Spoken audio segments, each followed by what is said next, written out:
win. Down 25. 25. 20 in the fourth. 35-10. And then 38-18, and boom, boom, boom.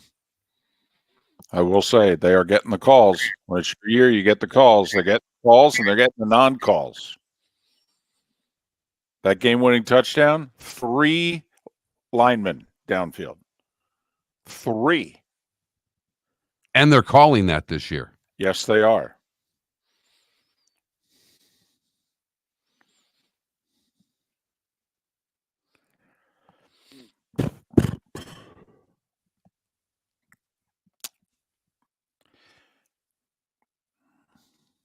Cincinnati. Oh, my goodness.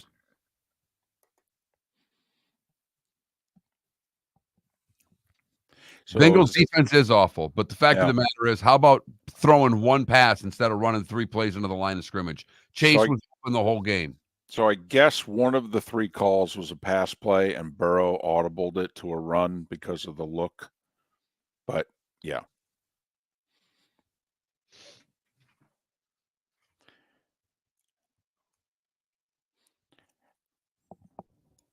Hey, I don't know how many of you saw any of the Vandy upset of Alabama, but, Bama scores to cut it to a 1-score game, and Vandy's got to run out the clock, and Vandy's like, man, we throw the ball, and we're going to keep throwing it, and I know we may have the ball for 24 seconds and give it back to them and lose, but the Bills at the end of regulation there gave it every opportunity to lose a game. Yep. Although I'll tell you, Josh Allen's 9 for 30, and they have a chance to win that game. I mean, that was a weird game. But yes, McDermott says it's on me post game.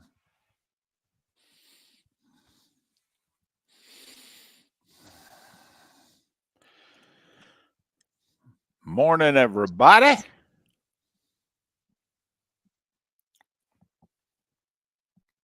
I will say this is the best hotel setup I've ever had. I'm at the very end of the hall. Behind me is an electrical room. Across the hall from me is a stairwell. Okay, I can let it rip this morning. And in front of me is outside. Okay, Where are you, Kansas City? I'm at the Lowe's in downtown KC. Hello. And let me tell you, could downtown KC use a ballpark? Whoo, man.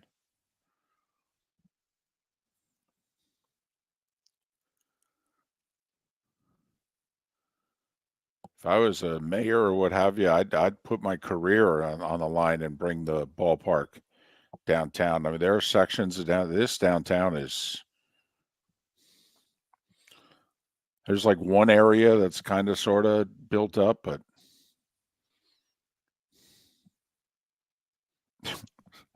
oh, sure, Adam. You were bad-mouthing the Jags all week, Adam. I'll badmouth them. Didn't cover that game. I had a bad week. For you, technically, it was a push. Yeah. For those that bet it Sunday, it was a loss.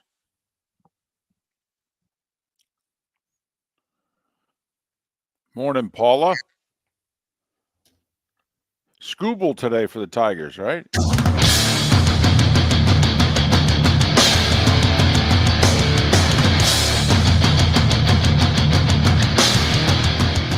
You're listening to Miller and Moulton, coming at you from the Floormeister Studios. Floormeisters, keeping it real. And now, here's Mark Miller and David Moulton. Top of the morning to you on this Overreaction Monday. And boy, do we have a lot to react to. But first, how the heck are you? Miller and Moulton. MillerandMoulton.com, Miller_Moulton on X. I'm coming at you from Kansas City. Kansas City, here we come. Monday Night Football, Saints and Chiefs. Mark, in the cozy confines in Southwest Florida, where, needless to say, along the west coast of Florida, everyone's on a little bit of edge, and for good reason. Good morning, Mark. How are you? There's nothing cozy about the confines today in Southwest Florida, David. That is for certain. I'm guessing a lot of people are on their way to bail out of this part of the country and get somewhere a little safer, and I can't blame them one bit. It's going to be a hell of a week, to say the very least, and we don't know from top corner of the state down to Southwest Florida where this sucker is going to hit. No, we do not. No, we do not. We hope for the best, but unfortunately, with too much experience, we are expecting more of the worst. And on top of that, an awful lot of children your daughter's age are not having school for most of this week. Oh, no. School's off till Thursday, David. Right. Or through Thursday, right. A lot of kids don't go back till Friday. Yeah. So some plans had to be changed on the fly, I'm expecting, yesterday afternoon and evening when that word came out. And I'm not criticizing at all, at all, okay? I was a little surprised that, they didn't go to school today and then maybe go Tuesday through Thursday off, but I understand, if I do. Better safe than sorry. I get it. All right. I get it. No criticism here. That's just an observation. That's all. I like how you right away. This is not a criticism. It isn't. I know. It isn't. It isn't. Okay. I understand, a hurricane's not like a snow day. When I grew up, we had to worry about snow days. That's easy. Criticism is when you get the ball in like the 40-yard line and you run 3 plays into the line of scrimmage and try to kick a long field goal to win a game. I can criticize that. Yes. Right. Zach Taylor deserves your criticism. Sean McDermott today is worthy of criticism. Okay. A local school board playing it safe, or a local county or what have you, not deserving of criticism at all. What the heck happened Saturday? Oh my goodness. We all do it. We all take a look at the schedule and we go, so where's the upset today? And we're looking for one sizable upset, one upset of note. Washington beating Michigan. Not an upset by point spread. Wasn't Washington favored by 1 or 2? Washington was favored in that game. Right. A&M was a 2-point favorite at home against Missouri. Besides, A&M was ranked. No, that's not what we're talking. You know exactly what we're talking about. Like, Mark, the one you circled, and you said, hey, Arkansas, Saturday night, Fayetteville against Tennessee. What do you think? And I go, I think they can compete. I'd be very surprised if they win. And they were what, 13, 14-point dog? Yep. Yeah. Even finding one of those. But yes. Okay, there's the upset. You looked at it from afar and said, that one's possible. That one's doable. That wouldn't shock me. It would surprise me, but it wouldn't shock me. Vanderbilt beating Alabama. Now that's a shocker. Alabama gave up 40 points to Vanderbilt. Yes, they did. To Vanderbilt. The place that Coach Saban on game day said was the one stadium in the SEC where there was no home field advantage. Right. Because you have more fans than they do. Right. And that's a fact, because I've been to games at Vanderbilt before. I used to live blocks away from Vanderbilt University when I had a stint in Nashville. I walked to a game there. There were far more Georgia fans at that game than there were. Nothing Coach Saban said was inaccurate. We did 2 games in our 18 years at Vanderbilt. All right. 2. One was against Georgia. One was against Alabama. And there were far more Georgia and Alabama fans there than there were Commodore fans. Even the one year when the schedule came out And they said, well, in order to get tickets, you got to buy season tickets. And I think it was the Alabama fans who went, yeah, okay, that's fine. We'll buy season tickets. Sure.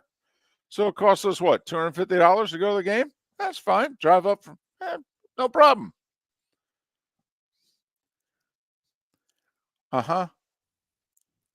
Mark, everything about it was awesome, unless you're an Alabama fan, obviously. Because, Mark, Vanderbilt reminded me, and it's tough to do the comparison of football to any other sport, but it reminded me of that first round NCAA tournament game when the 14, 15, 16 seed knows they're a 14, 15, 16, and they just let it rip. And they are just shooting it. And eventually it gets close, and they go, yeah, we don't care. Not today. No pressure today. We're not feeling it. We're just letting it rip. And they keep hitting. And just when you expect, I mean, Alabama got to within a score twice down the stretch. And this is when Vanderbilt's going to feel the pressure. This one, Alabama's going to get the stop. This one, Vanderbilt's going to make the mistake. And Vanderbilt said, no, we're just going to keep letting it rip. And when one incompletion, when one stop, Bama's going to get the ball back. And Mark, what's going to happen? They're going to win. Yes, they're going to win. They're going to go down the field. If Milroe has to do it all himself, between Milroe and Williams, the wide receiver, they're not going to be stopped. And Vanderbilt's like, yeah, I don't know what to tell you. We're not going to let you get the ball back. We're going to keep throwing it. We saw the Georgia tape. We can throw it too. And they just let it rip and kept completing the passes. And you're looking at the clock and you're like, wow, Bama's got to get a stop. Another completion for a first down. If Bama doesn't get a stop here, like, Vandy's going to win. Completion, first down. Holy blank, Vandy's going to win. The video of the students running with the goalposts down Broadway in Nashville is stuff of legend. It was one thing for Tennessee to make the trek and throw it in the river. The river's right there. They tailgate the damn river. Yes. They get to the game via the river. Right. From the west end of Nashville to where downtown is a little bit of a haul. I believe it's 3 miles. Yeah. I lived on 35th Street. You didn't walk to downtown, if you know what I'm saying. Right. One of the funniest memes I saw, because Nashville, it's such a trendy happening city in the last 10 years. And it's apparently become like the, what's when the women have their bachelorette party. It's the bachelorette party city in the country. Yes. Right. And so somebody had video of the goalposts going down Broadway and is thinking, all these bachelorette parties and they empty out of these clubs. And what do you think they're thinking? Okay. All these college students, hundreds of them, maybe thousands of them. Okay. Marching a goalpost down Broadway. They're like, I've never seen this before at our bachelorette party. Wow. How do we get her to wear that? So Vanderbilt.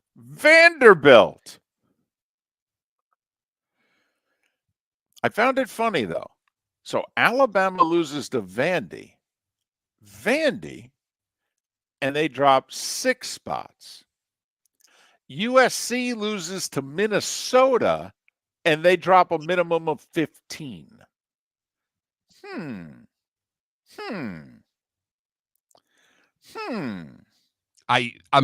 done. I can't even pay attention to the polls. I hate them all, David, and you know that. Oh my goodness. So, yeah, 5 of the top 11 in college football lost on Saturday. That apparently, hasn't happened since, Pickett administration. It was crazy. And it could have been 6. Maybe even should have been 6. Probably should have been 6, but the Canes somehow found a way to come back from 25 and then 20 in the fourth and get the win over Cal. And I got to tell you, Canes fan, do I think the ACC's had it out for you in the past at times? I do. Do I think the NCAA still has it out for you? I do.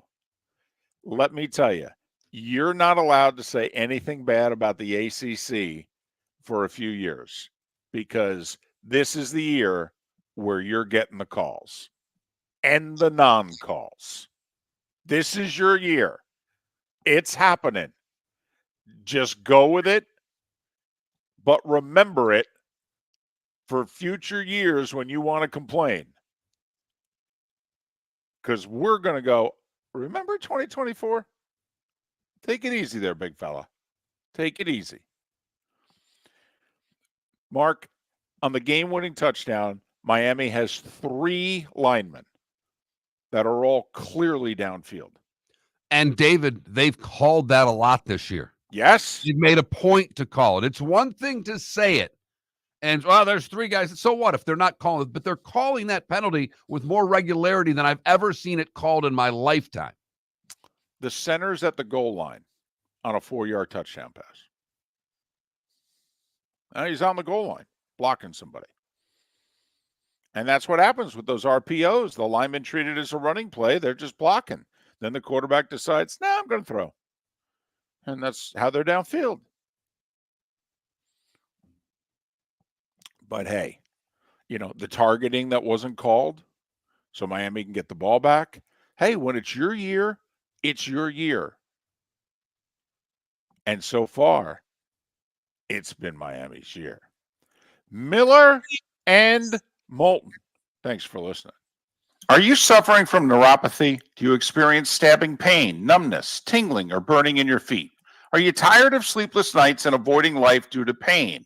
If you've been diagnosed with neuropathy or experiencing pain or numbness in your feet, pick up the phone and call us right now before it's too late at 239-382-7332. Again, that's 239-382-7332. Neuropathy is a very serious and progressive disease where your nerves start to break down. Eventually, it leads to balance problems, falls, complete loss of independence, and can lead to amputation. Hi, I'm Dr. Eric Norrell, DC. Our program addresses the underlying causes and doesn't simply mask your symptoms with medication. In fact, many patients start experiencing relief from neuropathy symptoms within weeks. There's no surgery and no use of prescription drugs. Pick up the phone right now and call 239-382-7332. Call us today at Restore Health. 239-382-7332. American Paint Supplies, for nearly 30 years, is your one-stop shop for all your coating needs. If you are a designer, a contractor, a professional painter, or a weekend warrior, American Paint Supplies is the place where experts go to get expert solutions. At 6100 Shirley Street in Naples off of Pine Ridge, American Paint Supplies delivers the best solutions with the best products with the best support. Meet Gene and his team today at American Paint Supplies. Call 239-566-2700.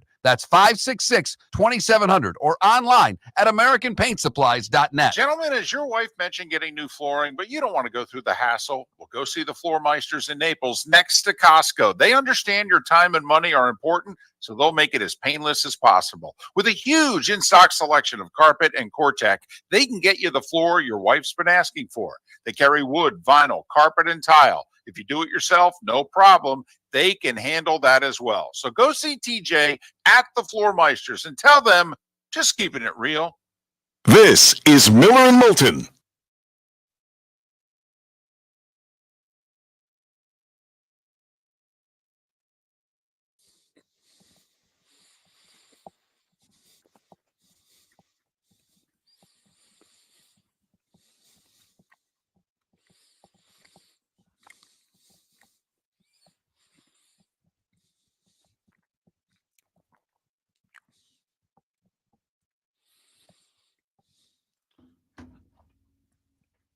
So, not that it would have probably had a difference in the outcome of the game, but the first drive in Missouri A&M, there was a clear pass interference penalty on A&M.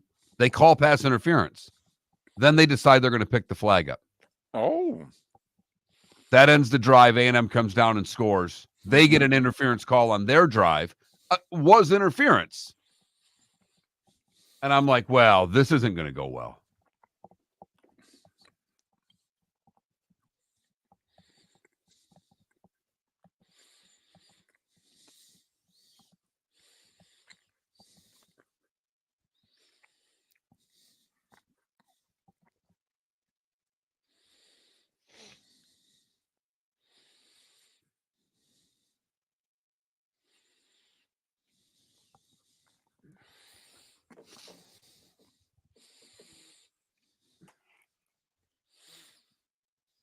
David, I did something last night I've never done in the 20-some years I've lived here.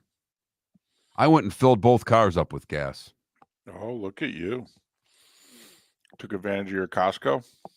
No, I just went to the 7-Eleven because there was lines everywhere all day, and it's like 8 o'clock at night, and I just looked at Eve, 8:30. I said, I think I'm going to go get gas in both cars right now. She's like, good.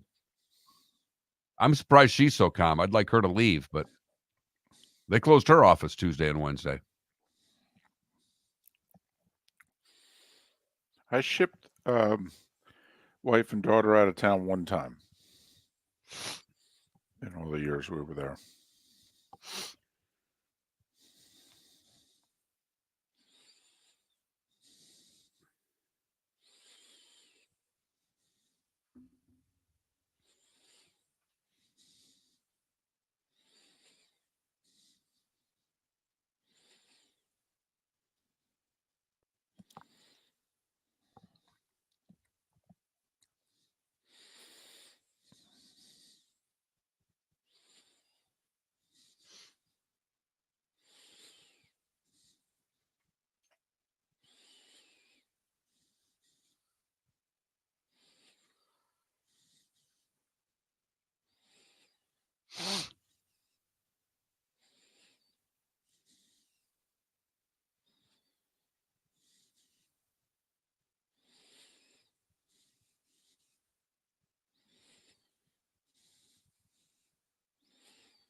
For $4, Kevin bought two. I mean, that's basically what you're saving. If you've got a 20-gallon tank, you're saving $4.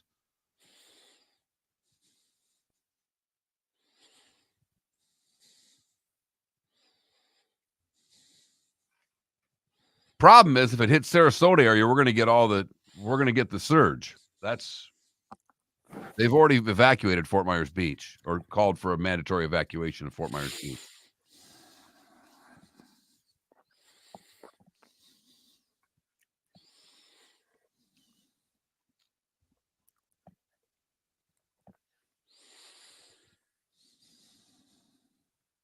Well,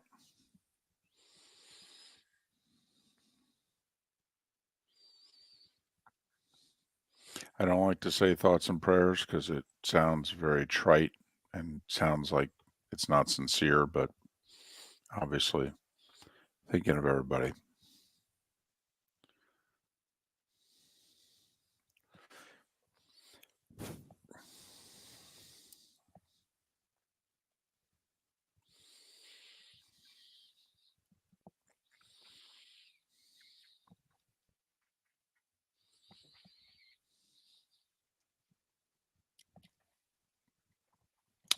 No, I know.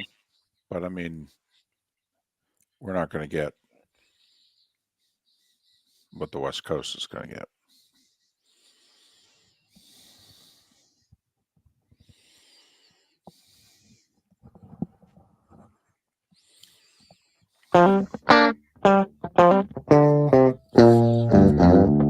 You're listening to Miller and Moulton. And now, here's Mark Miller and David Moulton. Broadcasting live from the Floormeisters studios. Although in my case, Floormeisters on the road again.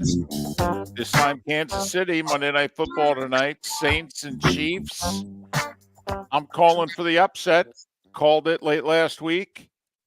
Kansas City a 5-point favorite, one of two unbeatens left. And hey, you can't mock me this week. You can't, although I feel badly. I'm 5-1 on my picks.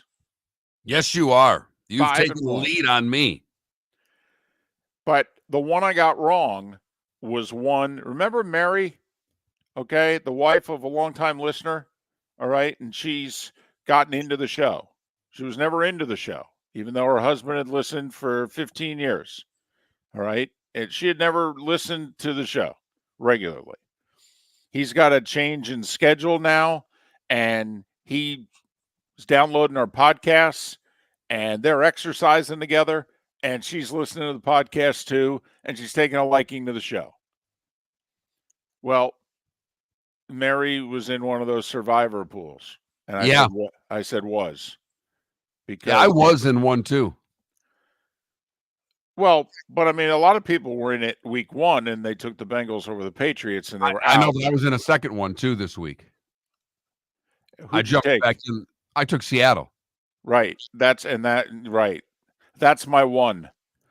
I'm 5-1 against the number. Okay. And one of my best friends in the world texts me and go, "Hey, nice pick on the Giants, Seattle." I'm like, oh, come on, what about all the others I got right? He's like, yeah, it's the only one I remember. Thanks. But yeah, my lock of the week was the Giants not going to have Neighbors, not going to have Singletary. All right. It's going to be Daniel Jones and a bunch of scrubs going to Seattle. And the Seahawks aren't going to lose 2 in a row. And you know the theory, those that win on Monday night win less than 50% of the time the next week. Those that lose on Monday night win 62% of the time the next week. The desperation factor. Can't have a losing streak here. They usually play really well on the short week. Yeah. Daniel Jones looked like an NFL quarterback yesterday. What the heck is going on there? That wasn't supposed to happen. The die's been cast. He sucks. They're moving on. You can't have this. So yeah, Mark, I'm sorry. I hope you didn't pick Seattle because of me. I did. Oh. I truly did. I mean, you had me so roped into that pick on Friday. I'm like, and Saturday, I'm supposed to send my picks on Saturday. This guy who runs this pool does a great job. I completely forgot to send him my picks. I get an early text Sunday. I'm like, what the hell's this? And it just said all caps, picks with question marks. I'm like, damn it, I forgot. So I had an event to go to Saturday evening. And I scrambled, and he does there's a sheet for every week, and you have to do everything with the numbers. So I get all of my picks in and pick the Monday night game, and then I've got the death pool pick. I'm like, it's Seattle. Moulton said it's Seattle. It's the lock of the week. It's Seattle. It's Seattle. That's okay. It's all right there. Okay. And if it's not Seattle, you know who it is? It's San Francisco. Come on. At home, more than a 7-point favorite against Arizona? Please. San Francisco starting to get guys back? Come on. No. They didn't win either. So, but yeah, 5-1 against the number this week. It's October, man. You know, I'm like Lee Sterling in October. It's not October. It's Locktober. And run the other way from my picks. After getting above 500, I had a bad week last week. I had a worse week this week. 0-4-1. Uh-huh. And none of them were close. No, they were just the wrong picks. You didn't suffer from bad luck. In fact, we caught a break. We had the Jags Colts at 3. By kickoff, it was 3.5. If you bet it, yesterday, you would have lost. But we made our picks on Friday. Yeah. Mm-hmm. And as DC pointed out, I did say if you're in a survivor pool this week, take Seattle. I don't know what to tell you. I mean, come on. Daniel Jones and a bunch of no-names? I will say, did you see the blocked field goal at the end of that game? All right, and yes, it's a legal play. You're not allowed to step on your own player or the opposing player, but you can hurdle them. That's like catching the ball in the flat and the defender comes at you and you hurdle them. All right, the Giants had a play where the front guy just kind of hit the lineman and mashed him down, and the guy behind him jumped over him and blocked the kick. Yeah. So there you go. It was a legal play. Mark, once again, the NFL is a TV show. And man, is it a good one. I mean, the scripts that they submit, not always the best writing, but boy, it's at the end, you're not quite sure how it's going to go. We had 12 games played yesterday. You know how many of them finished as a one-score game? 8 of the 12. I would say all but 2 or 3. Well, and really it's 3 because the Giants' blocked field goal returned for a touchdown made their final score not a one-score game. So really 9 of the 12 were one-score games. 8 of the 12 were officially one-score games. I mean, only Washington, Cleveland, Bears, Panthers, Broncos, Raiders, and we've got a few Broncos fans, especially in the Twitch chat room. They've got to be happy. 3 in a row. Hadn't beaten the Raiders in 5 years. But those were the only 3 games that weren't super competitive. And Raiders-Broncos was at least competitive into mid-late third quarter. Otherwise, let me tell you, 1-hour dramas, or in this case, 3-hour dramas, in which it's coming down to the end. And a Sunday night football game, which ended about a half an hour ago. Well, I tell you, you are right, David. No matter how big the lead is in these games, you know it's not safe. You know they're coming. Jacksonville, Indy, Cincinnati, Baltimore. Don't worry. Hold my Houston, 2 scores up on Josh Allen of the Bills, and Josh Allen's not even completed 10 passes. Don't worry. We're coming. Don't worry. We'll be there. Don't kid yourself. We'll be there. You know who won't be there, though? Deshaun Watson and the Browns. Oof. He can't throw the football. And then the couple of really good throws he made, his receivers drop them. Yeah, well, there's that too. But his ball looks slower than other balls, if you know what I mean. He looks broken. He does. He looks broke. Come on. If he didn't have the contract, I mean, come on. Would he be playing? No. They'd be running Stefanski out of town for not put. He finally put Jameis Winston in at the end of the game. And I think they scored. But, yeah. It's tough in the NFL to figure out who the good teams are and who the really good teams are. We know who the bad teams are. But the difference between good and really good gets thrown in your face on a weekly basis. Well, especially this time of the year. You know, it doesn't really start to separate until mid to late November, which is another reason why we think the trade deadline, which is election day this year, very easy to remember when the NFL trade deadline is. It's the first Tuesday of November. So it's at least pushed back that far, but even then, that's only halfway through the season. I mean, that'd be a baseball trading deadline that's late June. You know, a hockey trading deadline that's mid-January. I mean, you know, it's still not late enough, but it's easy to remember anyway. It's the first Tuesday of November. Nothing else going on that day. No, so go vote and hope your team makes a move. So there. Miller. Hey, the Dolphins got to win. Whoa! How about that? And at least in the second half, he ran the ball. Yeah. And they won after running the ball. What a novel concept. We'll tell you all about it in the starting 5 next. Is snoring bothering your spouse? Would you like to sleep in the same bed again? Do you know that snoring can affect your sleep cycle and cause lower testosterone levels? At Sleep Treatment Direct, we have easy solutions. We have a simple laser procedure that can improve snoring in 10 minutes. If you would like to get back in the same bed or are looking for a natural way to treat low testosterone, give us a call at 239-444-1741. That's 239-444-1741. Or go to sleeptreatmentdirect.com. That's sleeptreatmentdirect.com. Sleep Treatment Direct. Sleep safe and sound. Wine glasses never fall over until you get a brand new rug. Oh Ketchup bottles act normal till you're wearing a new shirt. Oh, you kidding me? And rocks slide peacefully on the road till the day you get a brand new windshield. Then they fly up off the road and attack without mercy. That's why new windshields from Glass Doctor come with our windshield protection plan. Unlimited repairs and one replacement for 12 months. Don't just fix it, protect it. Glass Doctor, a neighborly company. The world famous cigar bar started as a neighborhood place in downtown Fort Myers, and now it's a brand, a destination with 4 locations. The original place, Henry Street, Fort Myers, Gulf Coast Town Center, on Southeast 47th Terrace off the Cape Coral Parkway, and the Lounge on West 1st Street in Fort Myers. A place to go, whether you just need a relaxing drink and a smoke after a tough day at work, or a place to go celebrate. From relaxation to celebration, the world famous cigar bar. At Physical Therapy and Balance Centers, our goal is to help you love your life. When your life is sidelined by an injury, dizziness, surgery, or condition keeping you from doing what you love, we're here to help you heal and feel your best.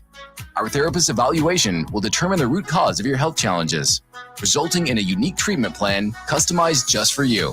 Visit www.physical.com to find your nearest location and see how we can help you love your life.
You know, it's funny, Brown Chicken. I actually, like, Brando didn't think it was targeting, and there's a part of me.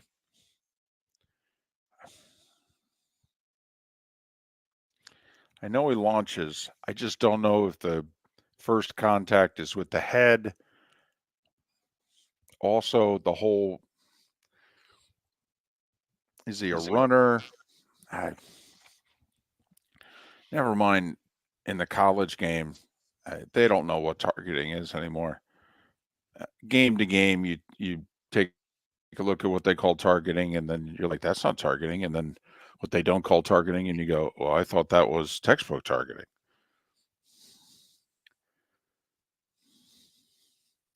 I mean, I truly don't know what's targeting anymore. I feel as if the college officials, remember the one year in the NFL, it got so bad they changed, that we didn't know what pass interference was. We didn't know what a catch was. I kind of feel that's where we are in college ball with targeting.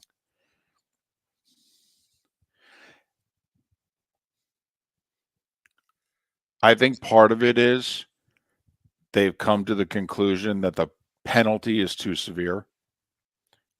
If there wasn't the ejection component to targeting, I think you'd see it called more, in my opinion. The other thing is, and Gary has believed this for a long time also, that they should go with the soccer with targeting in this sense. The first one is 15 yards.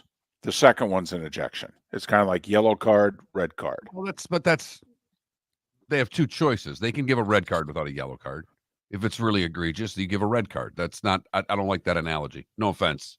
Okay. No It's offense. just not accurate. No offense. No offense. And it's true. They can just eject you in soccer and not, but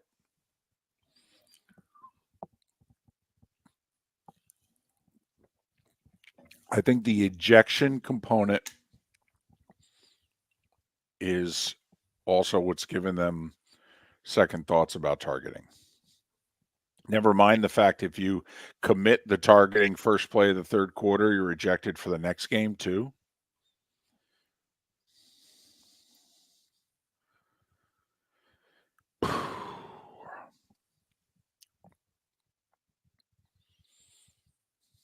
Irish football, Denver's going to win the Super Bowl. There, I said it. There, are you happy? They're the best team in football. He's obviously the best rookie quarterback because Jaden Daniels, what he's doing isn't worth it. It's Bo Nix. It's all Bo Nix, and it's the Denver Broncos. They are the best team in football.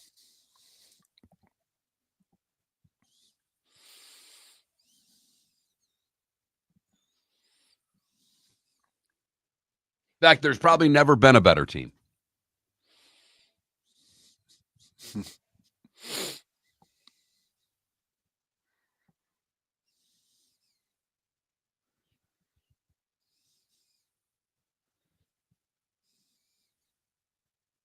Glad you liked it. I think it's a great restaurant.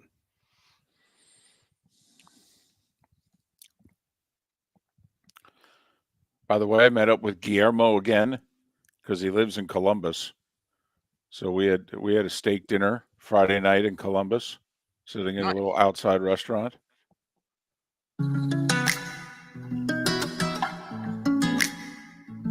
Welcome back to Miller and Moulton. Text the guys what's in your mind at 21,000. That's 21000. And now, here's David Moulton. 22 minutes before the hour on this Overreaction Monday. Miller and Moulton brought to you in part by American Paint Supplies, your one-stop shop for all your coating needs, American Paint Supplies. We haven't even gotten to the baseball playoffs yet. I know. Which have been remarkable. And they're like a week old. Now, I mean, they're in the witness protection program with all the football going on, but you can find it. And we will talk about it coming up in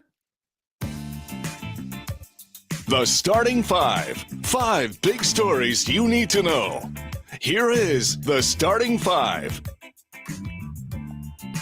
We'll start with the NFL, however. Hey, the Dolphins won a game without Tua. Man, was it ugly. It looked as if the Patriots were going to steal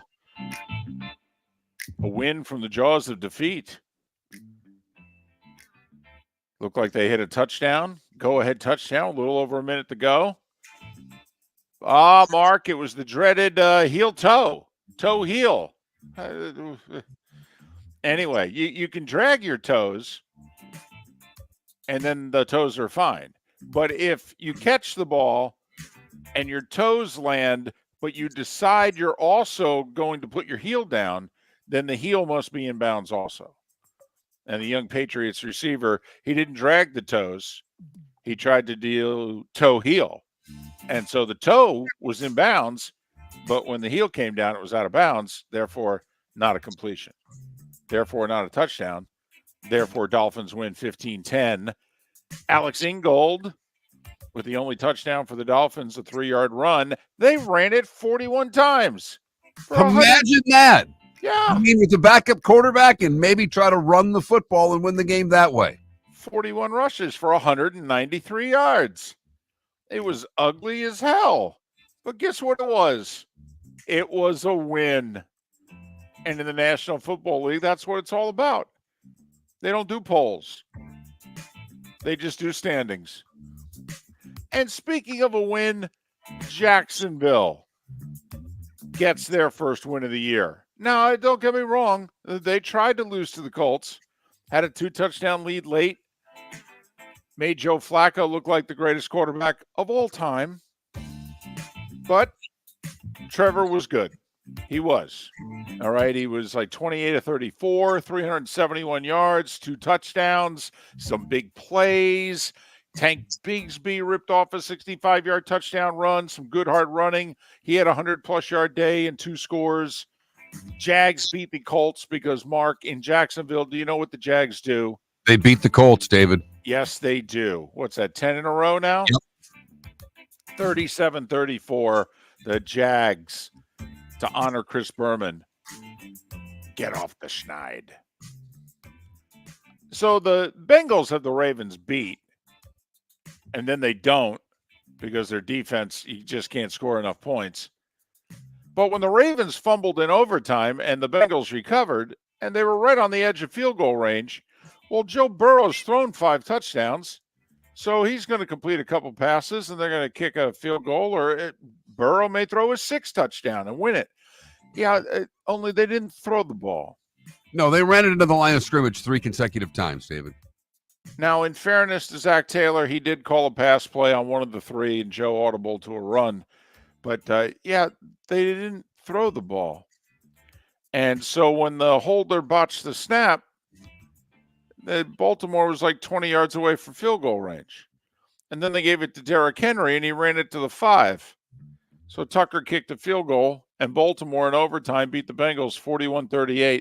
Burrow with 5 touchdowns in a loss.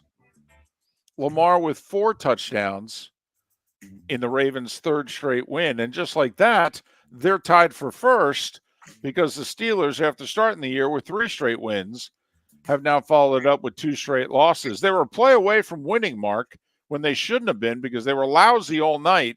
But the Cowboys did everything possible to give this game away. 11 penalties and 3 turnovers. And the 3rd turnover led to Pittsburgh score to give them a 17-13 lead. But Dak Prescott, we had good Dak and bad Dak last night. Good Dak showed up. Mixed it all in one game. He sure did. Bunch of turnovers that were awful, and then one big drive. He had a 90-yard touchdown drive early in the 4th to give him the lead. And then down the stretch, he's got 4 minutes, and he took damn near all of it. And on 4th down, under pressure, little 4-yard toss, game-winning touchdown. In a game delayed an hour and a half because of weather, so it ended at 12:59 a.m. Eastern. Cowboys 20, Steelers 17, both teams 3-2 on the season. Now the shockers, if you will. Not quite Vandy, Alabama shocker, but, Arkansas, Tennessee, surprise. So Arizona goes into San Francisco, and the Niners not playing like the Niners. 3 turnovers, and they can't put a team away again, Mark. If you look closely, they're not scoring touchdowns when they get in the red zone. Their field goal kicker had field goals of 20, 26, and 28 yards. So they didn't put Arizona away, and then Kyler Murray and company said, well, we can steal this sucker then. 11 fourth-quarter points, 24-23, Arizona. Purdy picked off to end the game. The Giants, without Malik Neighbors, without Devin Singletary, Daniel Jones and a bunch of guys you haven't heard of, go into Seattle and outplay the Seahawks. Hell, they gave up like a 100-yard fumble return for a score and still won. 29-20 Giants over the Seahawks. Daniel Jones played really well, threw 2 touchdowns. And Tyrone Tracy's a 5th-round pick, and he ran for $129. Who the heck had Tyrone Tracy in their fantasy draft? That would be nobody. That'd be nobody.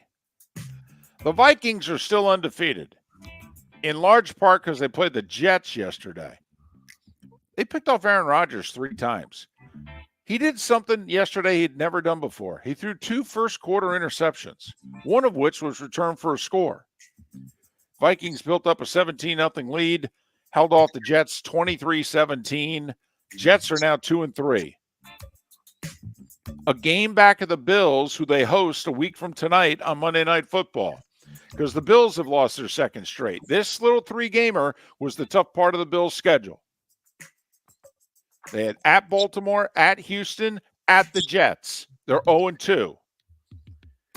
They were outplayed for most of the day. Somehow, some way, managed 2 fourth-quarter scores to tie the game at 20, and then mismanaged the clock late, allowed Texas to get the ball back. And the Texans, I guess they were in field goal range because Fairburn hit a 59-yarder at the gun. 23-20 Houston. The Washington Commanders are in first place. The Washington Commanders have won 4 in a row. They humiliated the Browns yesterday, who are 1-4, 34-13. Deshaun Watson threw for all of 125 yards. Caleb Williams looked pretty good, 304 yards passing. All right, 2 touchdowns to DJ Moore, former Panther. Bears 36-10 over the Panthers. Patrick Surtain, 2 interceptions, one of them a 100-yard pick six, totally changed the game. Raiders were up 7 going in for another score. Hey, look, I had Denver's defense in fantasy, so I was all for that. How that wasn't a holding when the guy had Minshew grabbed. They threw the flag and picked it up. He tossed him to the ground with a full handful of jersey in each hand. It was as he's going by, I'm like, well, that's coming back for holding. And it didn't. And it changed the game. There's no doubt. But then Denver was great from that point forward. Yes, they were. And they snap an 8-game losing skid to the Raiders, 34-18. Jordan Love threw his first ever pick six in the first half and then threw 2 touchdowns to Tucker Kraft in the second half. Packers 24-19 over the Rams. Monday Night Football tonight in Kansas City. Chiefs a 5-point favorite over the Saints, trying to remain the second undefeated team in the league. Word is Taylor Swift's going to be at the game. Yes, we're going to put her on TV if she's at the game. Deal with it. College football. After number 1 Alabama, number 4 Tennessee, number 9 Missouri, number 10 Michigan, and number 11 USC all lost. Texas back as number 1 in the AP poll, followed by Ohio State, Oregon, Penn State, and then Georgia. Flip Penn State and Georgia for the coaches poll. Miami 6th in both polls. Bama 7th. They only dropped from 1 to 7, losing to Vanderbilt. Right, and they go behind Georgia, who they just beat. A&M moved up 10 spots, beating Missouri. Notre Dame's 11 in one poll, 12 in another. Army and Navy, not yet ranked, but getting there. They're 28th and 29th in the polls. Undefeated Army, undefeated Navy. They could play for a spot in the playoff. And the funny thing is, neither the cadets or the midshipmen would care. They only care about playing each other to play each other. Baseball playoffs. Let me tell you, if the Mets and Phillies are going to keep playing games like this, can we have a best of 9? How about a best of 13? Phillies down 3-0 in the 6th, tie it. Down 4-3 in the 8th, take a 6-4 lead, only to have Mark Vientos hit his second homer for the Mets to tie it at 6 until Nick Castellanos with a walk-off. Phillies even the series with the Mets with a 7-6 win. Wild game in Los Angeles. Padres win 10-2, hit 6 homers. That ties the playoff record. They had to stop the game for 12 minutes because first Dodger fans started throwing baseballs at the left fielder of the Padres, and then out in right field, they start throwing trash on the field. 10-2 Padres, even that series at a game apiece. American League playoffs resume today, 4 o'clock Eastern. Tigers at Guardians. It's Scooble, right? For Detroit? It is. This is why I picked Detroit in 5, because Scooble's going to pitch games 2 and 5, win them both, and find a way to win one of the other 3. That's my game plan, Mark. That's what it's going to take at this point. Royals and Yankees at 7:30, both American League playoff games, by the way, on TBS. WNBA, New York Liberty knock out the Las Vegas Aces, the 2-time defending league champs. They win the series in 4. Liberty's 6th trip to the finals. They've never won it. They're going to play either Minnesota or Connecticut for the title. Connecticut stayed alive with the win yesterday, 92-82. That series tied at 2. They'll decide who gets to play the Liberty on Tuesday, and then the finals will start in New York on Thursday. NASCAR, it was at Talladega. You know the big one's coming, only it wasn't a big one. It was a huge one. 27-car crash. 27-car crash. 8 of the 12 cars, drivers, teams in the playoffs involved in the crash. Ricky Stenhouse Jr., not involved in the crash, although that's not true. He actually had a piece of the left side of the car missing. You could see foam. He should have been in the pits patching that up. NASCAR missed it. He stayed out on the track. He won the race. His first race in nearly 2 years since he won the Daytona 500 last year. William Byron finished third, and he's got enough points in which he's going to advance to the next round of the playoffs no matter what. Golf, Terrell Hatton won the Dunhill Cup Trophy Series. I don't know. They keep changing it. It's the Dunhill. It's the third time he's won it. He birdied 18 at St. Andrews to win. I don't know. It seems like a good day at the office. Champions Tour, 61-year-old Rocco Mediate, a winner in a playoff in Jacksonville in the Jim Furyk Invitational. And on the PGA Tour, Kevin Yu, his first ever win, he won the Sanderson Farms Classic in Jackson, Mississippi, and that gets him in the Tournament of Champions. That gets him in the Masters. I know no one's paying attention, but the money cashes, okay, and the win counts. So there. And at 8 minutes before the hour, that was the starting five. 5 big stories you need to know here on Miller and Moulton. Well done, David. Thank you. Well done. Big week for David Moulton. 5-1 against the number with tonight's game pending. He has New Orleans plus 5.5. I took it on the chin. I had a Moulton-like September week. I went 0-4-1. Lee Sterling went 2-3, but got his game of the week right. Yeah, he had the Cowboys. Yep. So there you have it. You know, in Kansas City, they're still complaining about the umpiring from Saturday night. I don't know how Major League Baseball got not one but 2 replay calls wrong in the Royals-Yankees game, but they did, and they both favored the Yankees. I don't want to say they were egregious errors, Mark, but Miami Hurricanes fans saw the replays in the Yankees-Royals game and said, wow, Yankees are really getting the calls. Miller and Moulton. American Paint Supplies, for nearly 30 years, is your one-stop shop for all your coating needs. If you are a designer, a contractor, a professional painter, or a weekend warrior, American Paint Supplies is the place where experts go to get expert solutions. At 6100 Shirley Street in Naples off of Pine Ridge, American Paint Supplies delivers the best solutions with the best products with the best support. Meet Gene and his team today at American Paint Supplies. Call 239-566-2700. That's 566-2700 or online at AmericanPaintSupplies.net. Visit Jason and Todd at the Diamond District. A natural diamond is the oldest artifact you will ever touch, and each is one of a kind. Jason and Todd at the Diamond District would like to meet you personally and share their love of natural diamonds and the positive impact of purchasing a natural diamond.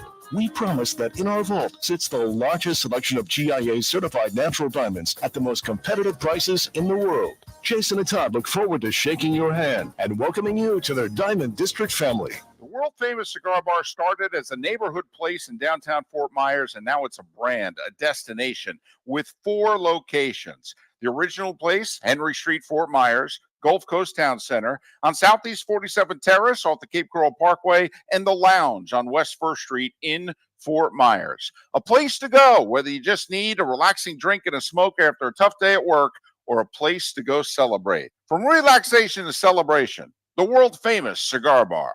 Mark Miller for Molly Maid. Why Molly Maid, you ask? Trust. Moulton was a customer for 15 years. Affordability.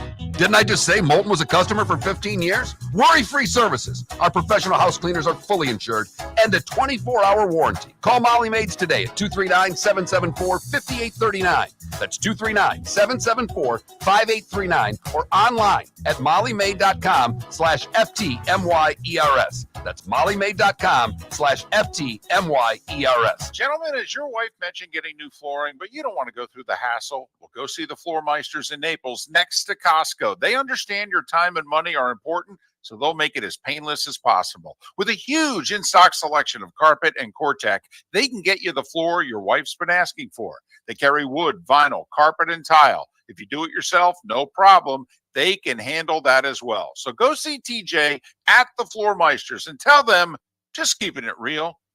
The Cape Coral Police Department is growing. They are currently looking for police officers and are offering a $10,000 signing bonus to newly hired officers. If you desire a career in law enforcement, or if you are already in law enforcement and thinking about making a move to a better agency, think Cape Coral Police Department. If you're looking for a police department that is committed to excellence, that invests in the highest level of training, state-of-the-art equipment, and some of the highest compensation in all of Southwest Florida, then the Cape Coral Police Department is for you. Visit capecops.com. That's capecops.com. This is Miller and Moulton.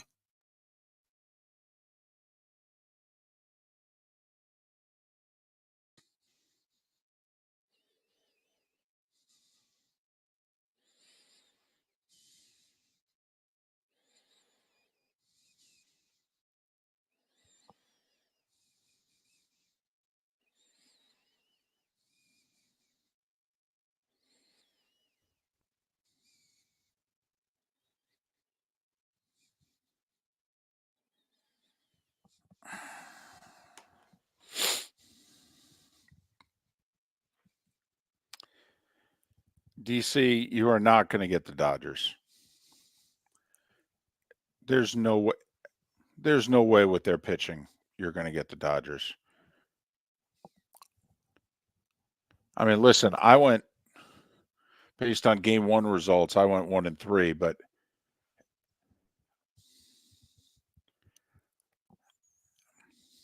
I just don't see it, DC. I mean, their starting pitching is a disaster.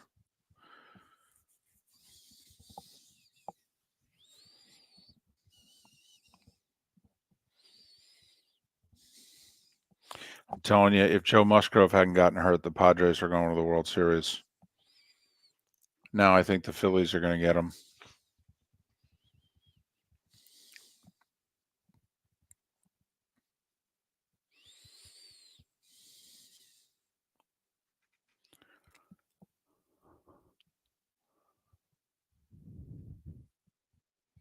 Do you know Betts is hitless in his last 6 playoff games? That's got to change.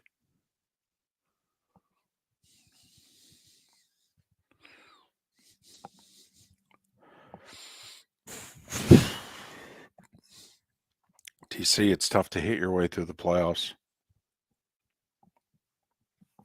It just is. You actually face some pitching in the playoffs.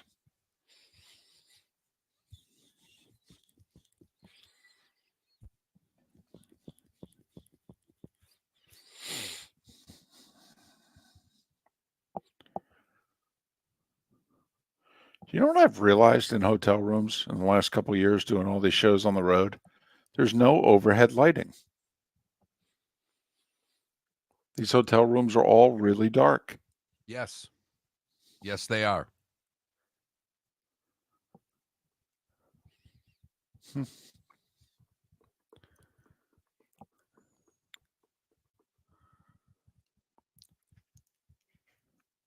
DC, he caught the ball.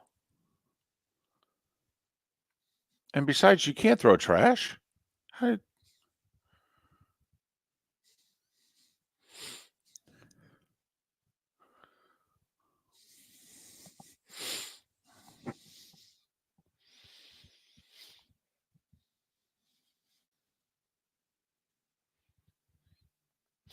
Yeah, I think Minshew just lost his job yesterday. It's the second time now he's been pulled from a game. I think this time they'll bench him.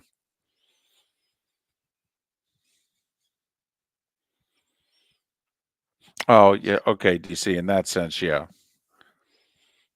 But, I mean, that is remarkable, though. I mean, one of the 5 best players in the game's gone 6 straight playoff games without a hit.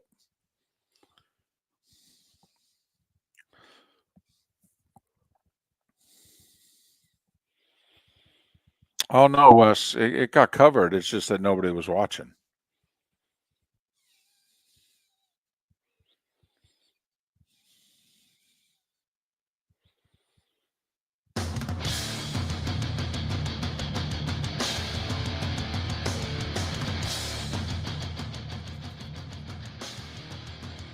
You're listening to Miller and Moulton, coming at you from the Floor Meister Studios. Floor Meisters, keeping it real.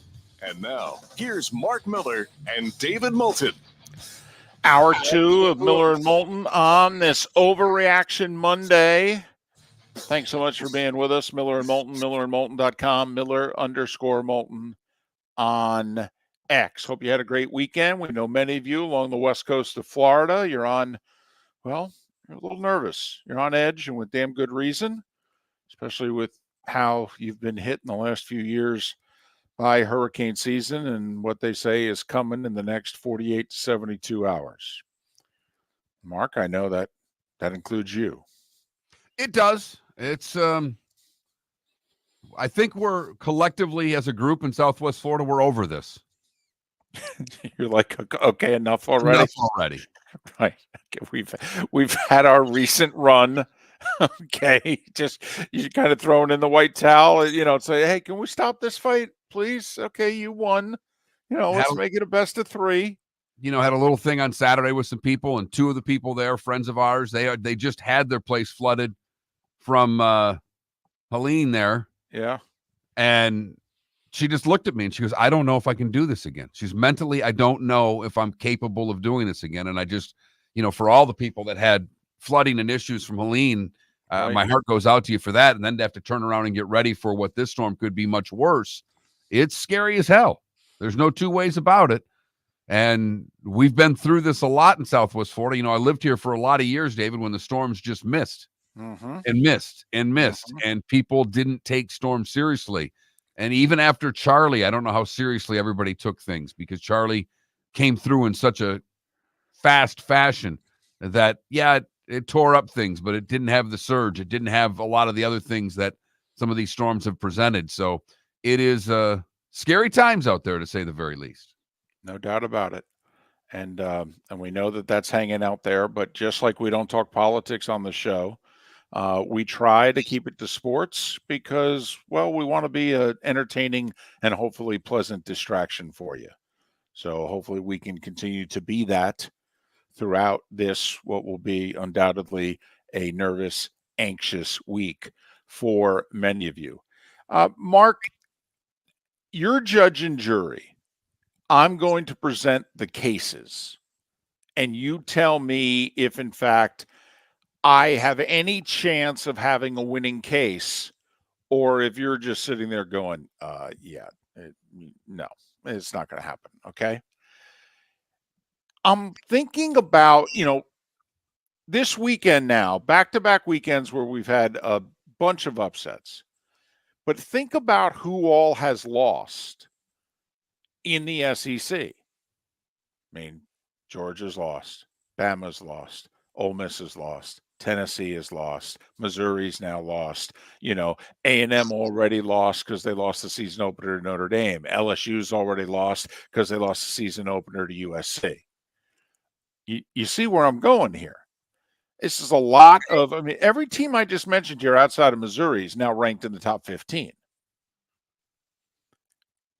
So how many more losses, Tennessee's going to play both Alabama and Georgia. Ole Miss is still going to play Georgia.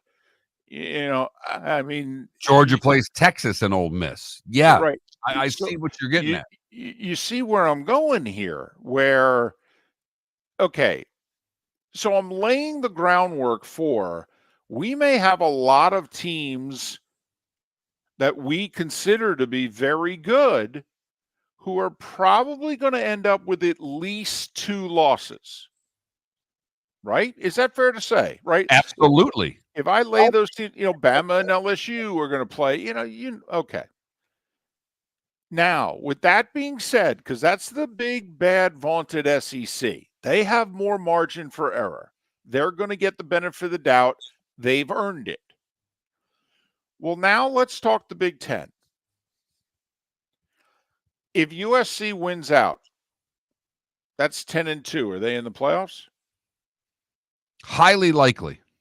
If Iowa wins out, and by the way, Iowa has no big boys left. You could argue the best team Iowa has left on their schedule is Nebraska. Second best might be Wisconsin. If Iowa wins out, remember, they lost a 1-pointer to Iowa State. Have you checked where Iowa State's ranked these days? They're ranked 11th and 12th in the country. That's not a bad loss. Not today. And they got blown out in the second half at Ohio State. Hello. If Iowa runs the table at 10-2, are they in? David, they would have to, in my opinion, get to the Big Ten championship game. And then I don't know, because then it could be 10-3. I don't think a 10-2 Iowa team's in the playoff. I don't. So you think a 10-2 USC team they'd find room for, but you don't think they'd find room for a 10-2 Iowa? That's what Okay. as of this morning, that's what I think, David. Nebraska and Illinois, who both have a loss. Illinois is going to host Michigan in a couple weeks. Nebraska is going to go to Ohio State at the end of this month. Can they lose one more game, finish 10-2? And do you consider Nebraska and or Illinois viable playoff teams if they post 10-2? Boy, I have trouble with it. Okay. I have trouble with it because,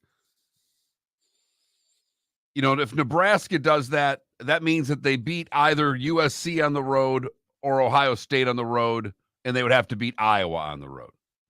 Right. So No, let's I'm just trying to look right. at, Right. what the big win is, the signature win, if you know what I'm saying. Right. Now, you got to admit, no, they're going to lose at Columbus. But what if they go to USC and Iowa and win?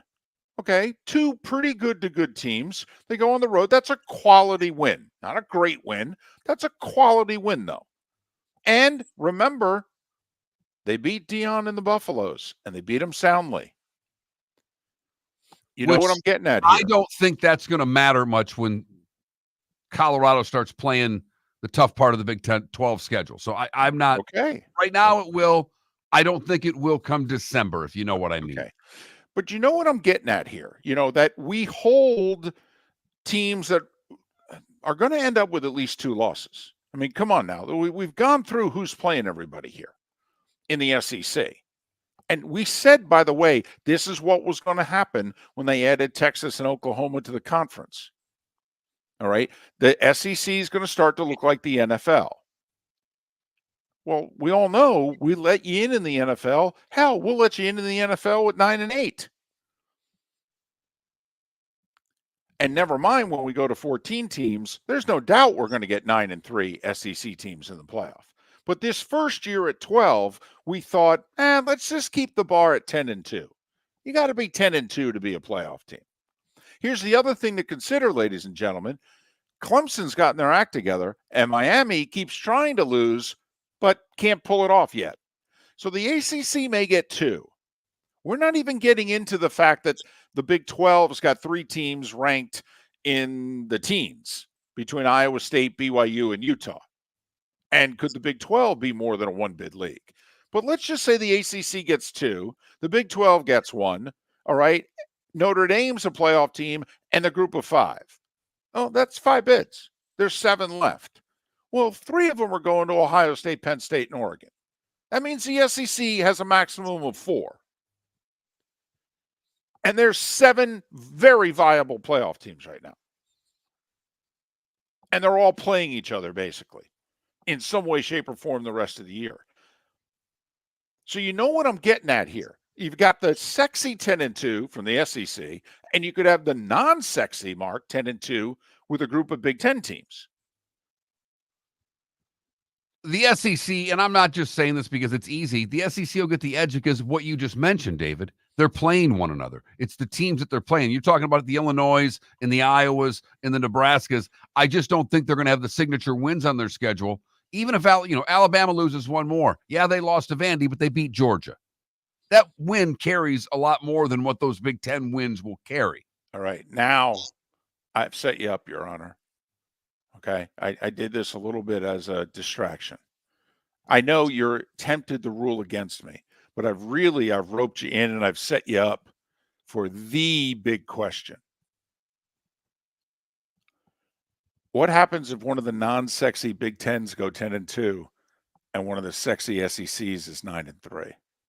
Well, that's the question. And believe it or not, sir, I knew where you were going with this. Because it's easy when it's Alabama at 10-2 versus Illinois at 10-2. Right, I understand. But Illinois at 10-2 and Alabama at 9-3 proposes a whole different set of questions and answers. I mean, what if it's Lane and Ole Miss at 9-3, but it's Brett Bielema in Illinois at 10-2? First off, for the presser alone, I want like one of those boxing UFC weigh-ins, okay, just for the stare down. Bielema and his belly. Lane will bring his daughter. They'll do some dance up on stage. Well, get off on a tangent. Ole Miss is in a little more trouble to me, David. Because unless they beat Georgia, I'm trying to figure out where their signature win comes from. Well, they still have LSU left, right? Yeah. Okay. Well, I'm just saying. I mean, that's a good win. It's a good win. Is it a signature win? Well, but I mean, it's a good win. I mean, it's the team that's going to be ranked. I got you. Ole Miss beating LSU or Illinois beating Michigan? What's a better win? I think LSU, Ole Miss beating LSU. I don't think Michigan's that good. By the way, we haven't even mentioned the possibility of what if Michigan wins out. And the reason we haven't mentioned it is considering they can't throw a forward pass and complete it, we don't think Michigan's going to win out. With Oregon and Ohio State still on their schedule. Well, hell, for that matter, they're still at Illinois. I mean, I think there's a better chance of Michigan going 6-6 than 10-2. But I digress. So anyway, just wanted to present all of we got a lot of juggling going on, a lot of balls in the air is what I'm saying for this, because there was a headline in The Athletic about the upsets, and then they asked, yeah, but with the 12-team playoff, does it really matter? I mean, we're going to have a lot of really meaningful games the rest of the year, but I guess they're basically wondering, so how meaningful was Vanderbilt's upset of Alabama in the big picture? Especially since they lost and they dropped all of 6 spots.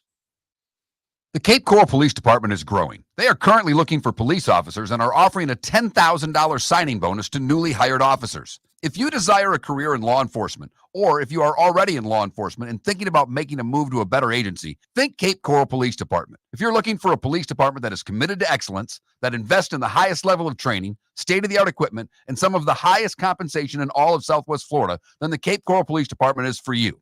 Visit capecops.com. That's capecops.com. Gentlemen, as your wife mentioned getting new flooring, but you don't want to go through the hassle, well, go see the Floor Meisters in Naples next to Costco. They understand your time and money are important, so they'll make it as painless as possible. With a huge in-stock selection of carpet and Cortec, they can get you the floor your wife's been asking for. They carry wood, vinyl, carpet, and tile. If you do it yourself, no problem. They can handle that as well. So go see TJ at the Floor Meisters and tell them, just keeping it real. American Paint Supplies, for nearly 30 years, is your one-stop shop for all your coating needs. If you are a designer, a contractor, a professional painter, or a weekend warrior, American Paint Supplies is the place where experts go to get expert solutions. At 6100 Shirley Street in Naples off of Pine Ridge, American Paint Supplies delivers the best solutions with the best products with the best support. Meet Gene and his team today at American Paint Supplies. Call 239-566-2700. That's 566-2700 or online at AmericanPaintSupplies.net. Mark Miller for Molly Maid. Why Molly Maid, you ask? Trust. Moulton was a customer for 15 years. Affordability. Didn't I just say Moulton was a customer for 15 years? Worry-free services. Our professional house cleaners are fully insured and a 24-hour warranty. Call Molly Maids today at 239-774-5839. That's 239-774-5839 or online at mollymaid.com/FTMYERS. That's mollymaid.com/FTMYERS. This is Miller and Moulton.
Would have to be 11-2 for CU. They've got to win their last game, and it's got to be the Big 12 championship because it's only getting one bid. Yes.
I don't think so.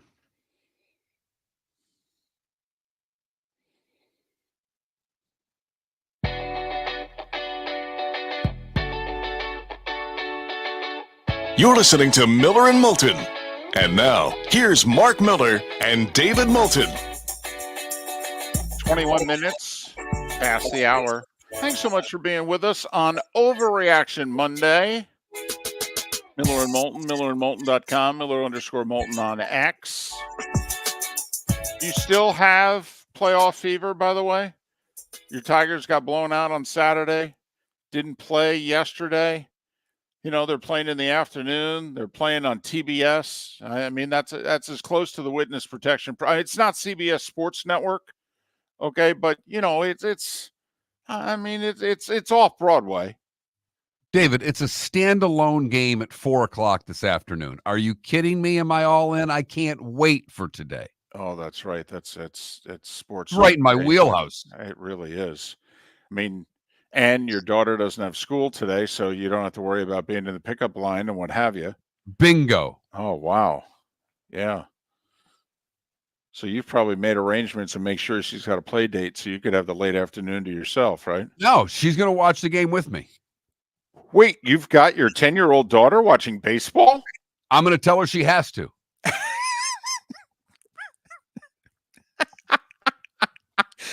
or what? I mean, she doesn't have Or school. she's grounded. Grounded? You can't ground her. She's got no school all week. All I've got to do is threaten to take that tablet away, David. Oh, okay. All right, gotcha. Watch baseball with me or you're grounded. That's it. Wow. I had a rough childhood. Really? How bad was it? My dad, man, when his Tigers made the playoffs, he's like, you have to watch the playoffs with me or you're grounded. Oh, wow, man. That's like corporal punishment. That's awful. And I realized, because I have no Detroit gear. I have no Red Wing gear. I have no Tiger gear. I have nothing. You just have Michigan State stuff, right? I do. Okay. And I feel as if I should be ordering something Tigers to wear. Seriously? Yes. So you feel naked? There was a time that I had Tiger stuff. When they were. No, I know. I had some shirts. They just, I know. fall apart over the years. I understand. So you feel a little naked, a little naked? I do. Watching the playoffs and you're all in and you got nothing to show that you're all in? Exactly. Huh. I didn't think you were one of those fans. I didn't. Me either. So this is a surprise. Well, you got time. The game's not till 4, right? You got nearly 6 hours in between our show and the game. Appreciate that little bit going on around here. I'll be busy this afternoon. Mix a doctor's appointment in the middle of that and dismantling the back patio area to get ready for Moulton here. You could explain to the wife when she goes, well, how come this didn't get done? Well, I had to go get a Tigers large. Honey, it's been 10 years. I mean, hell, we had one of these 2 weeks ago. No? I probably not. Oh, well, I tried. I was just wondering. So no National League today. It's American League today. Both National League series are 1-1. I would love for both American League Series to be 1-1. So did you see any? I mean, it was amazing college football Saturday. So I'm guessing most of you did not see. Maybe you heard about, but then again, the night was so remarkable as well. Saturday night. I mean, Vandy's pulling off the upset against Alabama. Miami's down 25 in the Well, that third thing didn't quarter. even start until 10:30 Right. at night, for crying out loud. Yeah, the Yankees Royals was almost over before that one started. So the Yankees Royals game was remarkable in this sense, Mark. Very rarely is it. I mean, how many times it happens in football too? We think, oh, well, that's targeting. And then they go, nope, it's not targeting. Play continues. And we all go, wait, what? Well, we had two of those in the Yankees Royals game with replay where it looked like, well, he's out. No. The tag's on his foot. His foot's not on the bag. He's out. And they called him safe in live, but they're going to overturn it. Innings over. No, innings not over. No, call on the field has been upheld. Play resumes. The Royals are like, what? He's out. I mean, they showed it at Yankee Stadium. He's out. I mean, Costas and Darling are doing the game, and they're like, well, he's out. That's it. Royals are out of the inning. And the inning continues, and the Yankees score 3 times in a 6-5 win. Seems like maybe that was a big replay, non-overturn. However you want to phrase it. Hopefully better than that. But it was weird. That doesn't happen. We all look at the replay, especially something as clear as safe or out. I mean, that's not pass interference or no pass interference. That's not targeting, no targeting. Is the foot, the foot on the bag or not? Did he touch him? Yeah, okay, he's touching him. Foot on the bag? No, he's out. I mean, how often do we see a receiver catch the ball on the sidelines? And sometimes they're wearing a white shoe and obviously white sideline, and it's really close. And we're like, oh, I don't know. Is he touching the sideline? Did he step out of bounds? But if there's a sliver of green in between the shoe and the sideline, then we all go, no, man, he's not out of bounds. I mean, the Buffalo game, Coleman ran down the sideline there. It looked like he was out of bounds 2 different times. And they show it, and I'll be damned, he wasn't out of bounds. Right. Great piece of officiating. Well, I mean, it was strange, Mark. You normally don't have that in baseball, where everybody, players on the field, announcers, we're all watching it at home because these things take 2-3 minutes. So we form our opinion. And then they're like, nah, what you see, we didn't see. Like, what? Well, then what the hell did you see? I mean, honestly, Saturday night, Mark, was one of those, who are you going to believe, us or your lion eyes? Well, who's doing the replay booth? MLB or Fox TV? Who's carrying the World Series? I mean, that's a better question you have to ask yourself, David. Well, Mark, baseball social media Saturday night thought similarly to how a lot of college football and especially ACC fans feel the Canes officiating has gone the last couple of weeks, where the Canes have gotten the breaks. Now, have calls been altered? I don't know about that, but they've had some really complicated, difficult calls, and they've all gone Miami's way. Well, when it's your year, right? Well, some people believe, well, it's the ACC knowing that's their playoff team, and they got to protect them. Okay, I guess I hope not. I certainly hope right. that's not the case. Right. I don't think it is, but yeah, okay. Conspiracy theorists. Listen, I like a good conspiracy theory myself. Oswald didn't act alone. I got you. Okay. But I mean, that's what baseball social media was Saturday night. They're like, well, obviously baseball wants the Yankees in the World Series. And it's hard to argue with them when the calls were the way that they were, David. Well, right. It's kind of like, He's out. And they called him out, right? No, they called him safe. What? Yeah, they took a look at it. Wait, they took a look at it and they called him safe? Well, there's the picture. They got it frozen. The tag's on his ankle. The foot's not on the bag. Yeah, I don't know what to tell you. He's safe. Huh. Okay.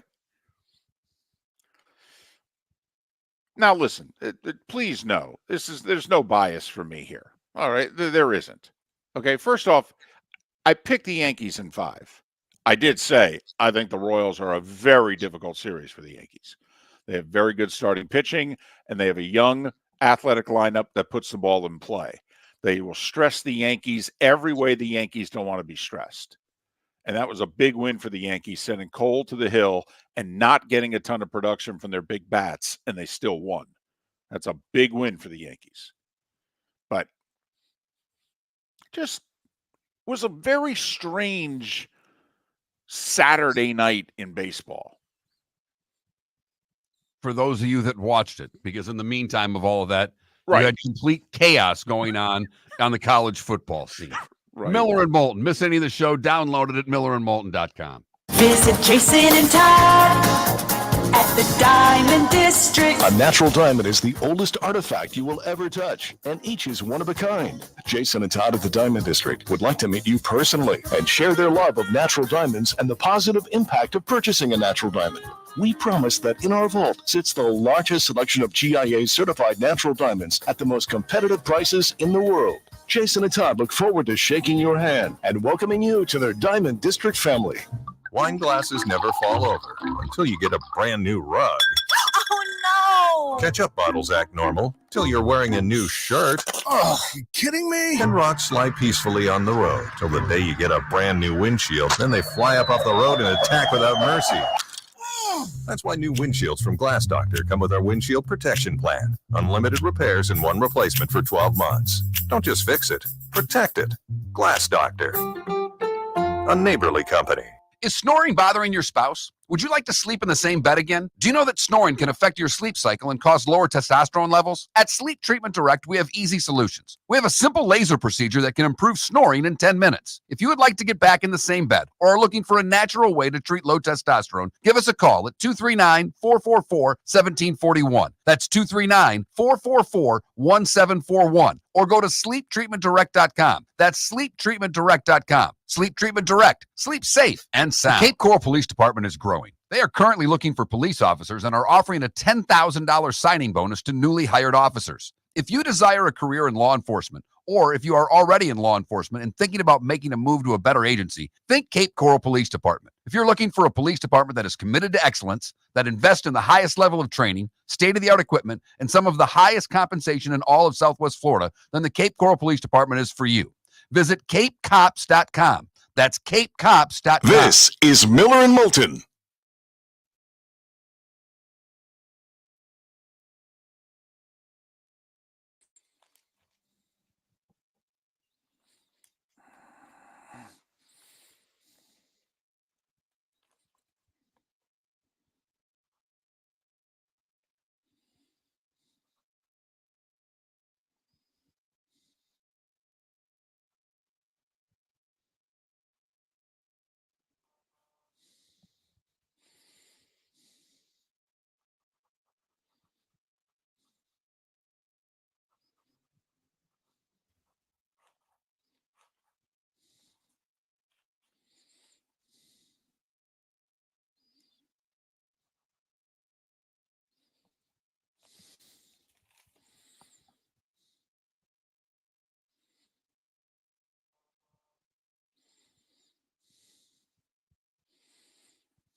I relayed some of your guys' messages to Trent about Mark not having any Tigers gear.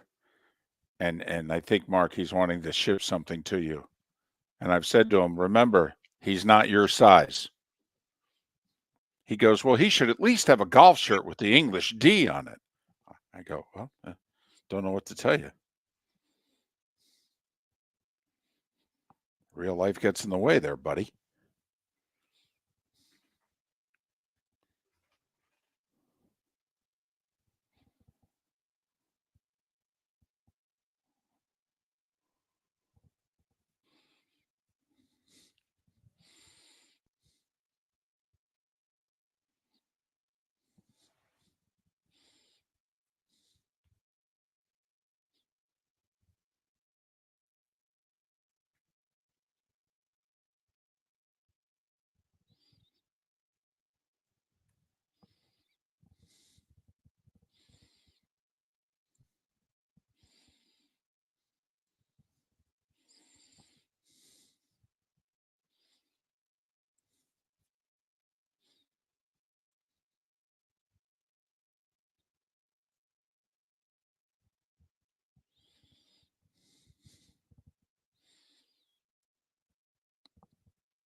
It's the smallest of movements too that oof. In DC, I would have had to have taken 2 of Trent's shirts, ripped them, sewn them together into one shirt to wear them. Come on. Wouldn't have been that bad. He weighs 100 pounds. It really does.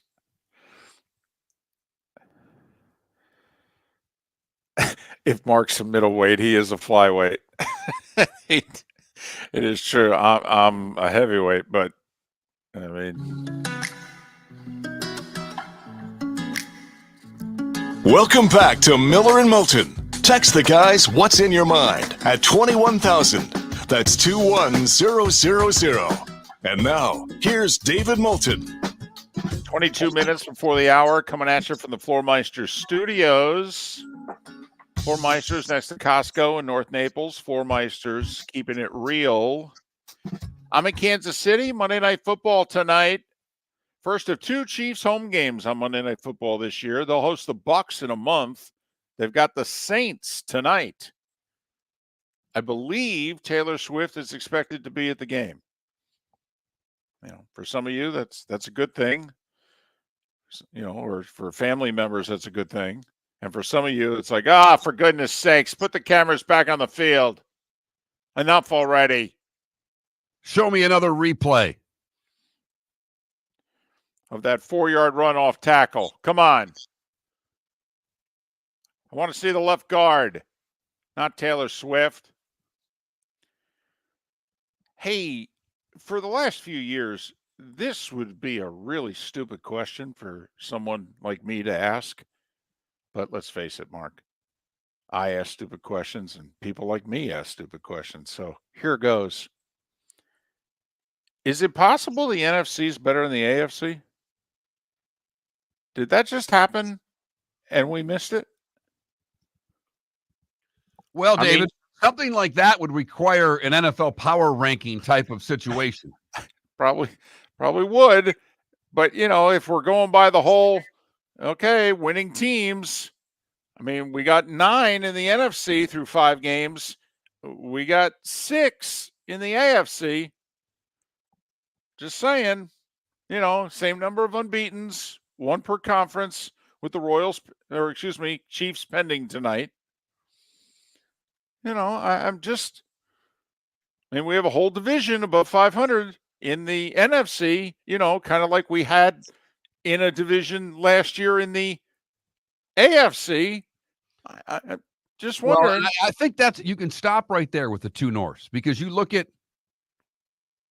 have 2 of the teams that are in that North in the AFC with winning records in Baltimore and Pittsburgh. Right. Baltimore's a legit team. Not going to take anything away from them. They're your Super Bowl pick. I have, you know, when they're going and Henry's running the football, they look like they're a difference-making type of team. By the way, can we just stop there and have a quick sidebar, Your Honor? How good does Derrick Henry look in a Ravens uniform? Man, does he look good? Okay, back, Your Honor, to whatever it is you want. And that big run was in overtime when he's supposed to be beat up and tired and all those things, and looked like a beast. He looks like this is like 2019. He looks so good. He really does, David. Man, it's great to see. And they didn't give it to him a whole lot yesterday. They didn't. Right. That wasn't the way the game script worked out. They wanted to give it to him. Yeah, but they were behind in every game, but they Right. were behind, so they had to change the way they did things. But Right. when it came time to give it to him, there he was. There he was, big fella. But just in those 2, just in the Norths, Mm-hmm. Yeah. Right. the one Yeah. replaced the other. Yeah. If you go back last year, you know, where were the Bears and Vikings? The Vikings were about to lose Kirk Cousins in a couple of weeks and go from 4-4 to not very good. And the Bears, you know, had a few years here where they haven't been all that good. And now look at the Vikings and the Bears. They're combined 8-2. Here's the other factor, Mark, in just comparing divisions. It's not like the 2 teams in the AFC North that aren't above 500 are 2-3. They're both 1-4. The And in Browns the case and of the one team, Bengals, the Browns, they don't have a quarterback. which is funny because they're paying some guy $46 million a year. They are. And apparently, he's got a fully guaranteed contract for 2 more years after this one. And his salary cap hit the next 2 years is in the 60s. And we don't mean temperatures. But we have 9 teams in the NFC right now. 9 that are above 500. And I think the Eagles are, 2-2 because they had a bye? Yes. So we only have 6 losing teams in the NFC right now. Meanwhile, in the AFC, we only have 6 winning teams. The Chargers would be the final playoff team if the season ended today. The Chargers would be the 7th seed in the AFC at 2-2. Your division champions would be the Bills, the Ravens, the Texans, and the Chiefs. The Steelers and Broncos would be wild cards, along with the 2-2 Chargers. And obviously, it's early, but just to let you know, right now in the NFC, the Bears and Packers would both be out. The complicated tiebreakers, especially when you're not playing head-to-head and conference records, and then actually who you've played within the conference. Your wild cards right now. By the way, Washington is the NFC East leader. Well, right and I'm glad you said that, David, because give me those AFC division leaders again. that would be Buffalo. That would be Well, Baltimore. you know what? Doing what? Buffalo, that's the East. Correct. Buffalo, Washington. Who you taking?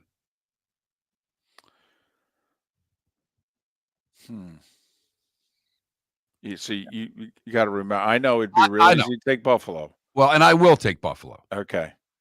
All right, now let's go to the North. Okay. Baltimore, you got? I got the Vikings. Right. Who you taking? Well, I mean, I'm taking Baltimore. Yeah, so am I. All right. Okay. Let's go to the South. Well, no. Sorry. You said is Okay. the NFC better than the AFC? I'm No, looking I at the see division leaders right I see now what you're and doing here. comparing 1-1. I feel like you're going SEC Big Ten on me right now. Well, you turned the tables on me a little earlier. It's time for me to have one of my own. Okay. Not so sure I So like who's it. leading the South? That would be the Falcons and the Texans. I'll take the Texans. How about you? How you like that? How you like that? And then finally, the 2-time defending Super Bowl champion Chiefs or the team that just lost to the New York Giants? Without Malik Neighbors and Devin Singletary. What the heck? So while on paper, there are a lot of arguments in favor of the NFC, I think when it comes down to it, the AFC, because it's top heavy, is the superior conference. I hate when you go all facts on me. I really do. This is sports, Mark. How about a little emotion? Okay, how about some intangibles? No, you just have to go to the tried and true resume, experience, quality wins, blah, blah, blah. Well, I mean, I could go point differential. The Falcons are -4. The Seahawks are +8. Now, the Vikings are +63 and the Commanders are +40. You can make a case for those two teams of what they're doing. But the Bills are leading the division at +36. The Ravens, who have lost 2 games, are +21. The Texans actually have a minus differential of -12, and the Chiefs are only +20. Yeah, the Chiefs have won every game this year by a score. I mean, the Vikings have been more dominant. Once again, if we're doing a power poll, Mark, the Vikings are number 1. Okay? They are. Are they? Yes, they are. First off, 5-0 is better than 4-0. And secondly, you just said it yourself. Hell, the Vikings have even won games not on this continent. Okay? The Vikings are number 1. Man, did Aaron Rodgers suck in that game. Oh, boy. Ooh. Hey, this just in. Maybe that offensive line is going to get Aaron Rodgers killed, and he's 40 and not 30, and he can't get hit like that anymore.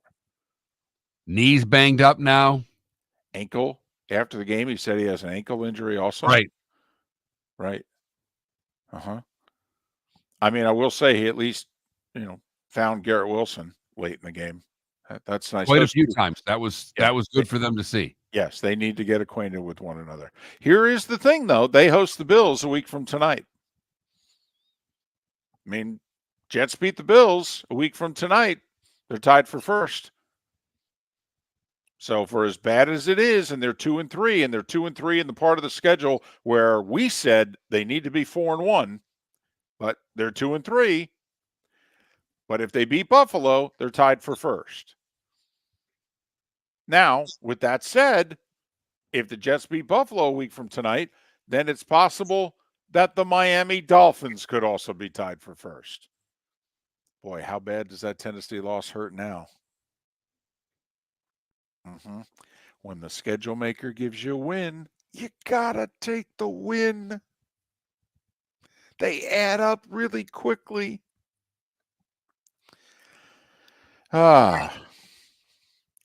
But just wanted to point that out. We got a lot, Saints could win tonight and get above 500. I mean, the NFC is getting, put it this way, Mark, the NFC to me, without the resumes, looks an awful lot like the SEC. Like, the Big Ten, the thought that, they got Ohio State, they have Oregon, they have Penn State. And then you're hard-pressed to, like, if somebody says, oh, the Big Ten's going to get 4 playoff teams. Who's Really? the fourth? Who's the fourth? Like I thought it could be USC. You can't lose at Minnesota. You got to win out now. And that's where it's not even going to be the comparison to the SEC team for Big Ten 4. I think it's going to be the comparison to Miami or Clemson, David. Or, for that matter, Big 12 too. I mean, seriously, you start losing games like that. But I just wanted to point out the whole NFC, AFC thing.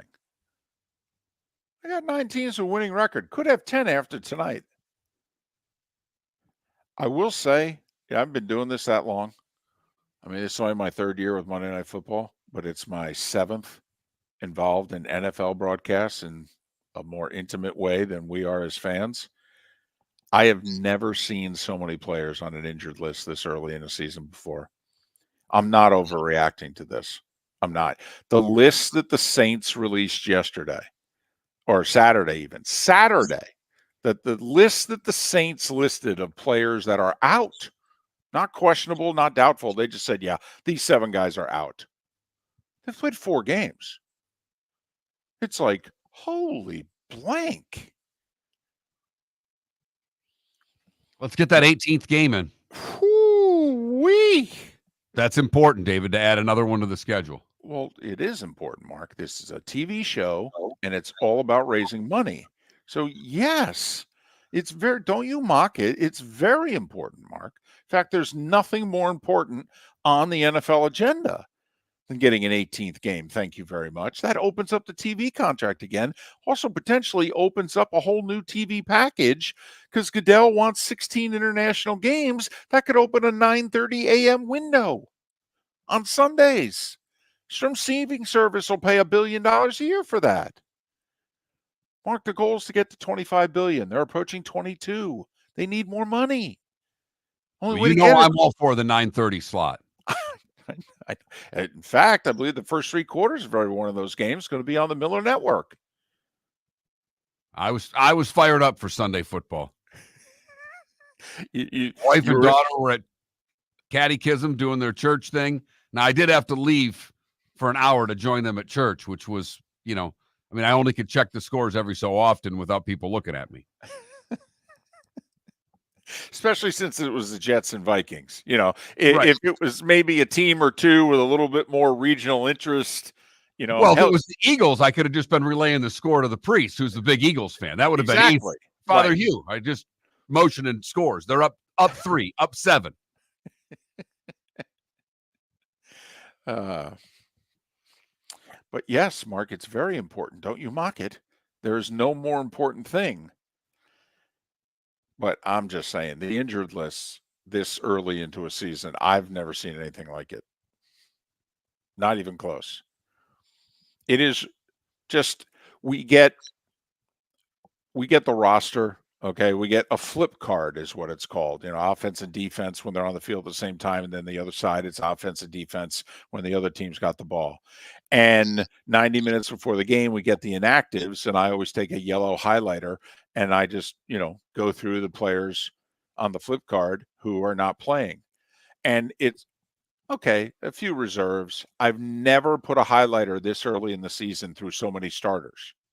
No, he's not playing. He's not playing. He's not playing. It's Pat pointed out it's over 90 linemen already that have missed games because of the IR. Yeah, and yes, they're adding another game, but they're going to add another bye week. I mean, come on now. It's not like they don't have a heart. They do. By the way, it's going to add another 2 weeks to, get more money out of the networks. I mean, come on, Mark. It's all part of the plan. We got to find $3 billion in revenue, Mark. $3 billion. You can't just look under the couch and find that. Can't wait for that Valentine's Day Super Bowl. Heck, they could go right past it. They could go right to President's Day weekend. Keep on going. They may. Hell, college basketball season doesn't start till March, most people believe, and NASCAR doesn't start till the Daytona 500. Miller and Moulton, thanks for listening.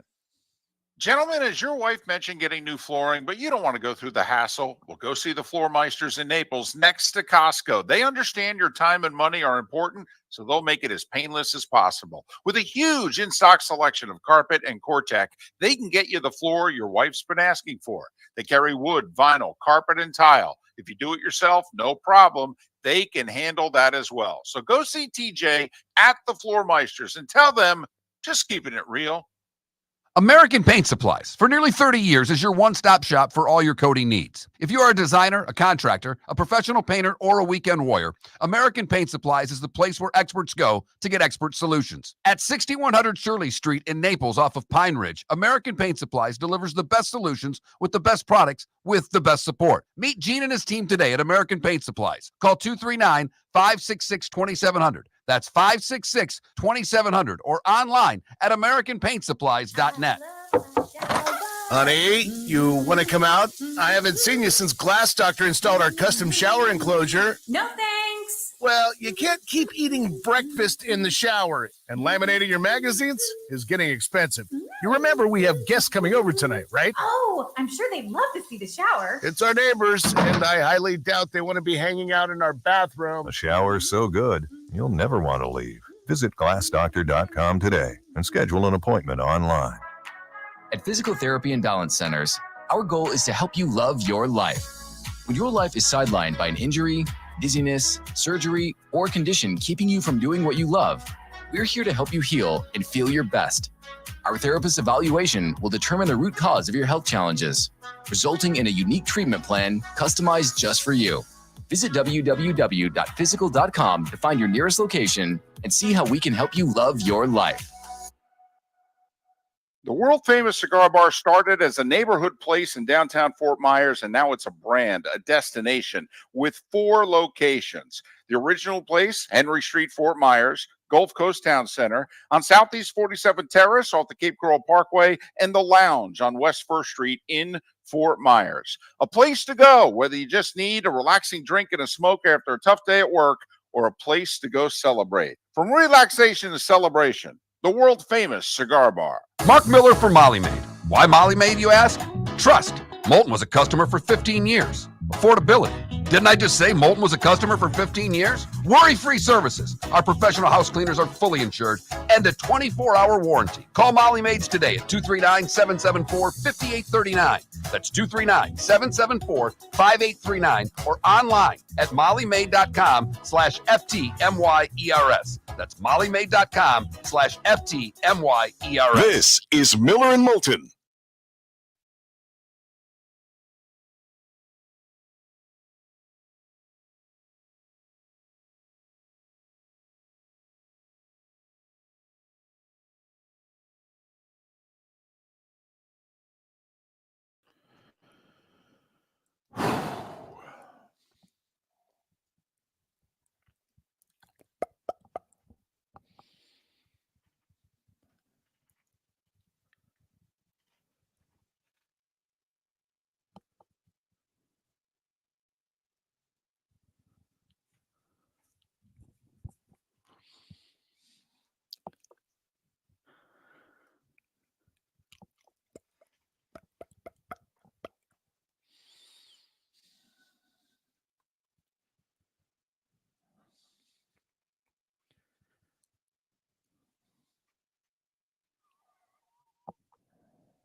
Arch, when isn't a great night to be in Nashville?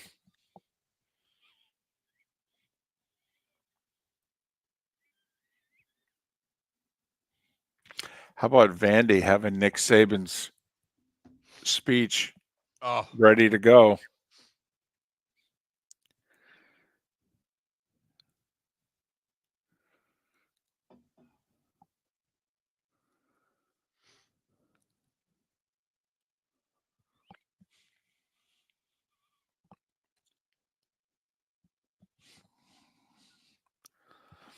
Aren't you amazed at how many hotel rooms have different degrees of brown?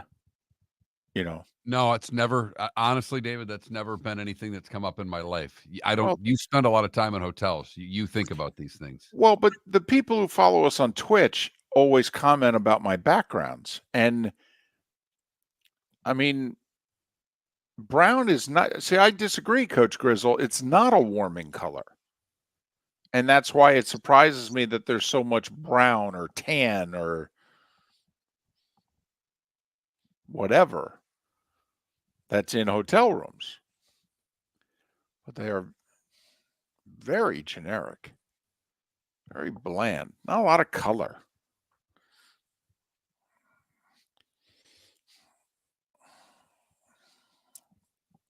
Coach Grizzle, if my wife leaves me, I would love to live where I am right now. I'm at the end of the hallway. I got no rooms near me, and I have a stairwell right across the hall. I can make as much noise as I want, yet I have privacy. Oh my goodness. This would be the perfect hotel room to live in. Exactly. Go downstairs for breakfast or dinner. Hell, I went down in the middle of the night, got them to open up the snack room.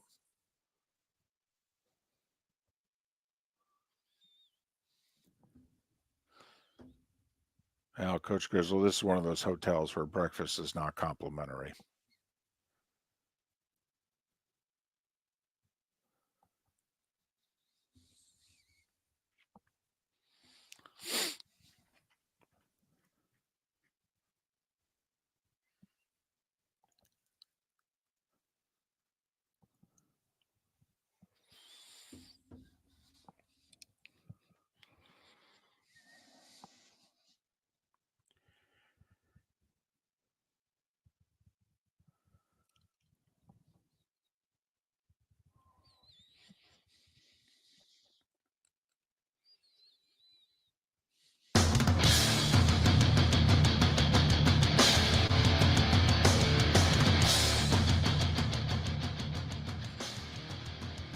You're listening to Miller and Moulton, coming at you from the Floor Meister Studios. Floor Meisters, keeping it real.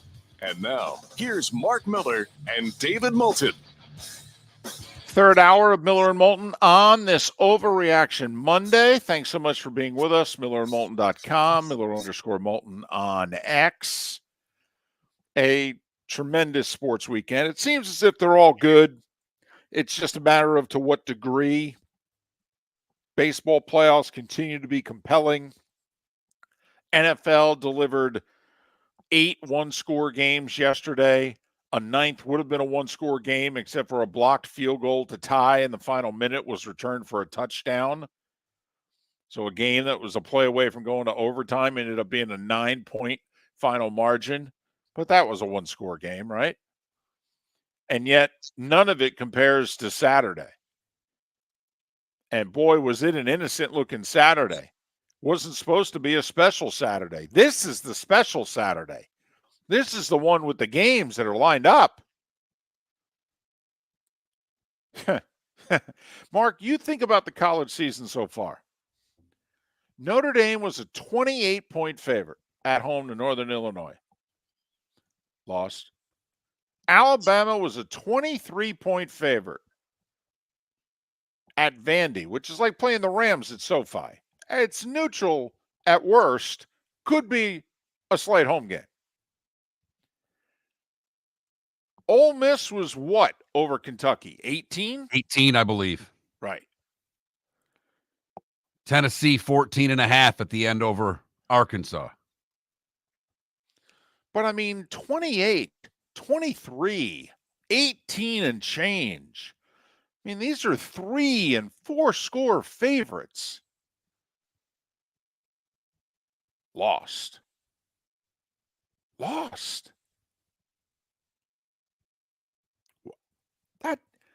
Come on, that doesn't happen very often. Happens once a year. It does. We've had 3 in a couple of weeks. Right. Now, it, of course, leads to, on Overreaction Monday, it leads to, hey, is this NIL and open transfer thing maybe good for the middle class? Is this maybe helping out the other guys more than we thought? We thought this would be really good for the top 10 programs, but upon further review, is this really helping out the top 40 to top 70 schools even more? Not quite sure what that voice was supposed to be, but you know where I was attempting to go there. Skeptic. That's the voice of the skeptic?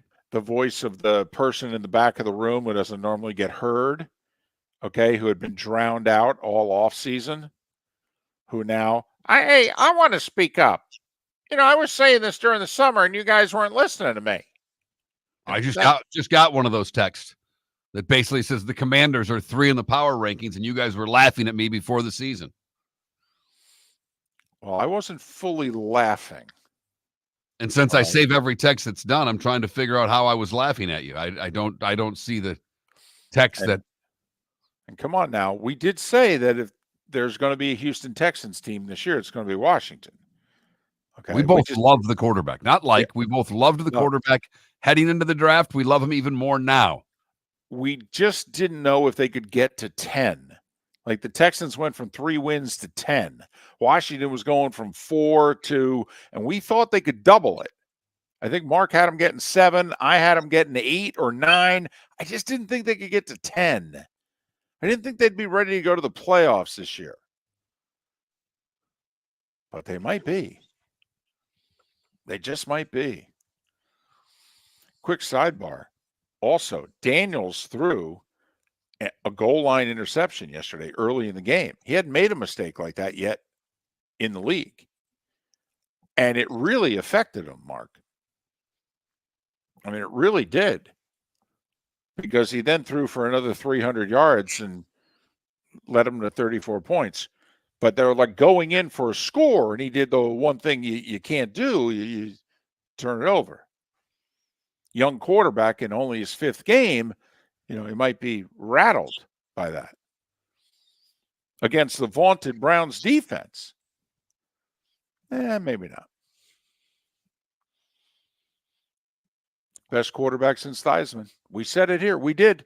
And through 5 weeks, we've undersold it. We said he'd be their best quarterback since Theismann. We were all in on him. So was Pat Irwin, by the way. Yep. The 3 of us were in lockstep when it came to what quarterback in this draft we liked the most. And we know, hey, RG3 was amazing his rookie year. We get it. No, we know. Hell, Josh Freeman, his second year with the Bucs, threw for over 4,000 yards, led him to 10 wins. Oh, no, we know. We know. But we cannonballed into the deep end, and now we are swimming around proudly. That's all. We could end up in the shallow end. But right now, nope. Throw me that raft. We're catching some sun in the deep end. You guys can't swim here. We were here first. Just curious, quick sidebar. Are you a raft guy in the pool? No. You're an in and out guy, jump in, swim around, get out. You're not laying on anything that floats? No. Huh. I'm too fat. That's not true.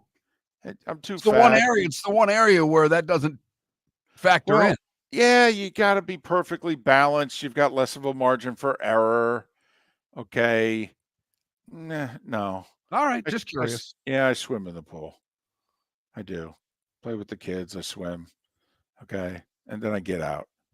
I don't fall asleep on the raft in the pool. I will fall asleep on the beach, though, for whatever that's worth. Just kids ever bury you in sand while you fall asleep? Totally. Yeah. They painted my toenails one year on the beach. Yeah, slept right through it. Put stickers all over my legs. Yeah, and I have hairy lower legs. Yeah. Uh-huh. Oh, yeah, sound asleep. Woke up. Oh, great. This is cute. That's fantastic. Yeah. Miller and Moulton. Didn't mean to bring you down that lane with the No, that's fine. abuse at the beach, but that's still pretty funny. That's fine. I could just only imagine what the other people were as they're painting my toenails, and I'm sound asleep. At first, they're probably thinking, oh, he's a good sport. Wait a minute. I think he's asleep. And of course, the adults come up with the idea. Like your wife says, hey, wouldn't it be cute to paint Uncle David's? Right. Really? You did that to me? I thought you said you loved me. All right. For what it's worth, and we keep track of this stuff, so we think it's worth a little bit. Home team 7-6 so far this week in the NFL. That's giving the Vikings credit for a home win in London. Home teams so far, with one game left in week 5, are 40-37. And that's with the Vikings and Eagles both getting credit for home wins on different continents. So if you want to take those two away, home teams are 38-37, straight up in the league. For what it's worth, Mark, remember the 1 week, and wasn't it just last week, if you took the dogs and you had all those half-point wins? Right. And it added up, you had a great week. Yeah, this is the week where you needed to take the favorites because there's only 4 dogs in the NFL that have covered so far this week. Colts by a half, because at kickoff they were a 3.5-point underdog at Jacksonville. Giants in Arizona, because they both won outright, and the Cowboys were a 2.5-point dog at kickoff, and they won with 20 seconds to go against the Steelers. There's only 4 dogs that covered this week in the NFL. Saints a 5-point dog, 5.5, down to 5 right now at Kansas City. And with an over-under of 42.5, Vegas is basically throwing 24-19 Kansas City up on the board and saying, you bet accordingly. I have to admit, I think that's too much scoring. I don't think there's going to be a lot of scoring tonight. But then again, Chiefs are all banged up. And the Saints have been, kind of reined in a little bit the last 2 weeks. They did get to 24 against Atlanta, a lot of it late. But Philly really bottled them up, and Philly hasn't bottled up a lot of teams this year. And Spags has a pretty good track record against Carr. Right. I mean, I think tonight's going to be just a phone booth game. I really do. I think it's going to be very physical and in the teens. The Saints like to play that style, though. There are no problem with the phone booth physical game. That defense travels and is a very physical defense. So they have no problem playing that way. I'll be curious if Kelsey can have a second big game in a row. Especially, you got to figure that the Saints will pay even more attention to him tonight than they normally do with their Chiefs situation at wide receiver. And this apparently is the week that some receivers start getting dealt.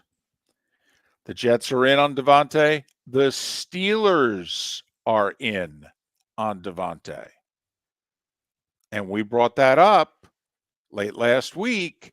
If you were going to be that in for Brandon Ayuk, why wouldn't you be that in for Devontae? He's better, he's more expensive, but he's older. It's just what you can do to work out the next 2 years, because that contract's like 32 or 34 mil. Not this year, the next 2. It's big. Yeah. So it would have to be reworked, I think. Yeah. But they know that. And you know what it takes to get a guy to rework the contract. More cash up front. Any player will rework the deal. Give him, guarantee an extra year or give him more cash up front. And So neither of these 2 years are guaranteed for Devontae after this year. So all you have to really do is guarantee one and give him a little cash up front, and you can get this done. right now, Devontae's a diva wide receiver, and is he going to think the Steelers quarterback situation is good enough for him to go to? It's worse than what he's got in Vegas. You think it's worse than Minshew, Aiden O'Connell? I think it's a push. I'll give you that. I would like to see a healthy Russell Wilson for a game this year.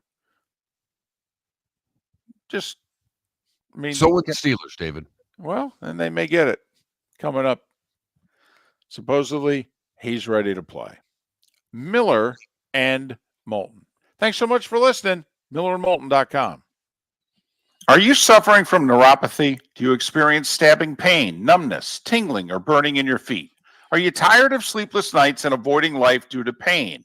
If you've been diagnosed with neuropathy or experiencing pain or numbness in your feet, pick up the phone and call us right now before it's too late at 239-382-7332. Again, that's 239-382-7332. Neuropathy is a very serious and progressive disease where your nerves start to break down. Eventually, it leads to balance problems, falls, complete loss of independence, and can lead to amputation. Hi, I'm Dr. Eric Norrell, DC. Our program addresses the underlying causes and doesn't simply mask your symptoms with medication. In fact, many patients start experiencing relief from neuropathy symptoms within weeks. There's no surgery and no use of prescription drugs. Pick up the phone right now and call 239-382-7332. Call us today at Restore Health. 239-382-7332. American Paint Supplies, for nearly 30 years, is your one-stop shop for all your coating needs. If you are a designer, a contractor, a professional painter, or a weekend warrior, American Paint Supplies is the place where experts go to get expert solutions. At 6100 Shirley Street in Naples off of Pine Ridge, American Paint Supplies delivers the best solutions with the best products with the best support. Meet Gene and his team today at American Paint Supplies. Call 239-566-2700.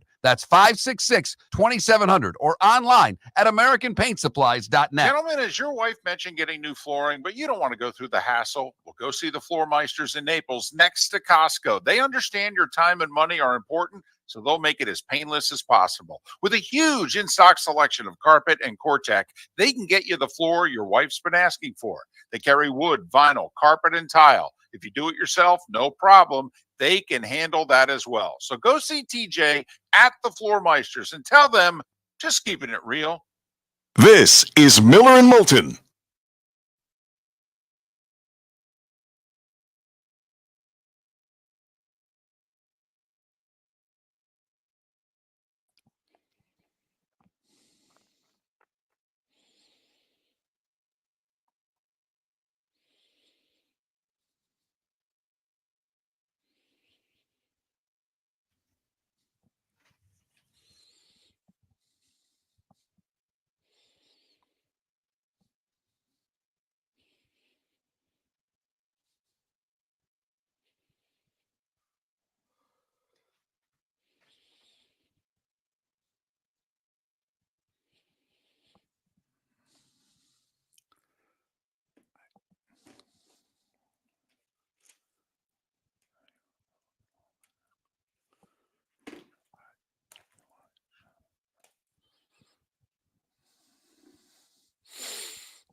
Arch, you could look at it that way. How is Bama ranked behind the Georgia? Or you could look at it, hold on a second. You were 23-point favorites against Vandy. You lost and you only dropped 6 spots. I mean, my gut reaction is to move them out of the top 10. I mean, that's a horrendous loss.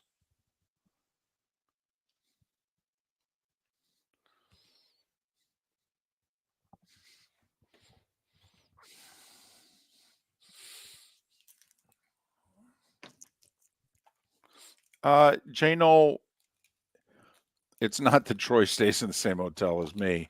I stay usually in the same hotel as him.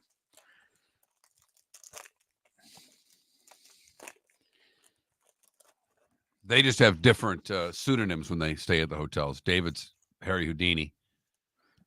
Right. Troy's Troy Aikman. You know, he doesn't need to. People leave him alone.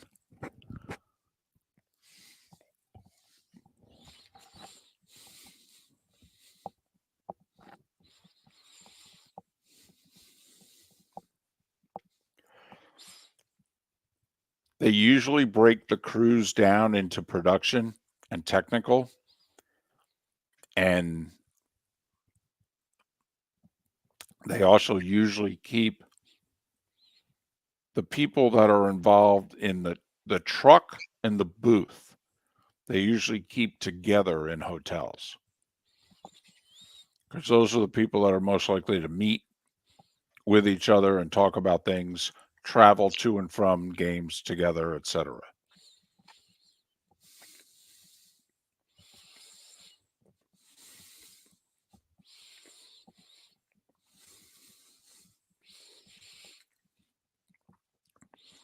The only time I was never in the same hotel as Gary was usually with the Gators. CBS likes to put the announcers in the hotel that is physically closest to the stadium. And that Hilton is right across the street from the Florida campus, and you can go the back way to Ben Hill Griffin. And so they would keep the announcers and the producer and the director in the Hilton, and they'd put the rest of us a couple miles away at hotels.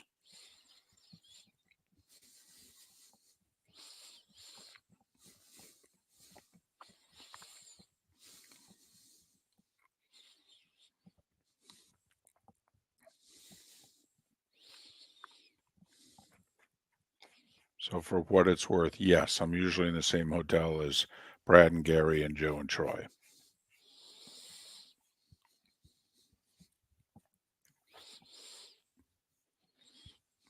Which is why after Monday's show, I usually go downstairs to the production meeting where they're serving breakfast.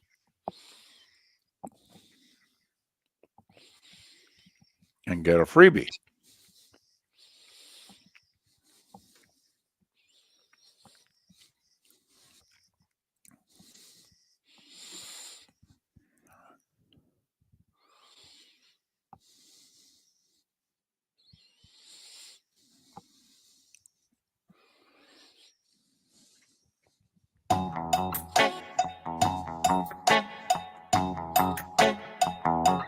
You're listening to Miller and Moulton. And now, here's Mark Miller and David Moulton. Miller and Moulton, 21 minutes past the hour, brought to you by American Paint Supplies, your one-stop shop for all your coating needs. American Paint Supplies. Proud sponsor of the American Paint Supplies hotline. On Mondays, though, we usually don't have many, if any, guests. It's Overreaction Monday. We want to hear from you on the text line, 21,000, or in the Twitch chat room, twitch.tv/Miller and Moulton. You know, what's in your mind? You know, I love that we get chastised, whether it's in the Twitch chat room or on the text line. And today it's a little bit on the text line. Going, well, you guys need to jump on the Commanders bandwagon. I'm like, Moulton was close to picking them for the playoffs. Yep. I gave them 8 wins. I just looked at my 9. sheet. Right. Yeah. And because we didn't agree with you when you said they were going to win the Super Bowl, we're idiots. Right. I mean, they did have the second overall pick of the draft. I thought we were quite generous in our praise. Second overall pick to 8 or 9 wins, but apparently it's not good enough. We have to suck up some more. Okay. Not ready to suck up more. I'm really enjoying what Washington's doing this season. Yep. Yeah. And this just in, you're going to see a lot more of the Commanders the next couple of years in prime time. Thursday night, Sunday night, Monday night, get ready. They got a quarterback and they're winning. They got a big fan base that's been dormant for a while. You're going to see a lot of the Commanders on the next couple of years on the national TV schedules. Trust me. But the Commanders now, after the win against the Browns, they're at the Ravens. Yep. Let's just call that a loss. Then the Panthers, 5 the and 7. Bears, Yeah, that'd be interesting. at the Giants, home for the Steelers. Well, a lot of winnable games there. I mean, they don't play the Cowboys until the end of November. They play the Eagles twice late, but their schedule is very manageable. So they have to be considered, not just because of the 4-1 start, but because of what's ahead, a legitimate playoff contender. Not only is their schedule manageable, it is the most travel-friendly schedule over the next 2 months in the league. Mark was going through the opponents. Baltimore. They could bust to that game. Then they're home for the Panthers and Bears. Then they play the Giants. If they wanted to, they could bus. It's 3 hours. Then they're home for the Steelers. They're at the Eagles. It's an hour and a half by bus. 2 tops. Then they're home for the Cowboys, home for the Titans. There's a good chance the Commanders aren't on an airplane again until Saturday, December 14th, when they have to travel to go play the Saints. That's some pretty easy heavy lifting in the NFL. And they just played a home game this week. I mean, think about that. The Commanders could go from late September to mid-December without seeing an airport. Wow. Maybe I'm just a little jealous, and maybe I think that's more extraordinary than most of you. You might be taking that personally, David, as you've made trips to LA and back and forth from LA to Detroit over the course of a day and a half.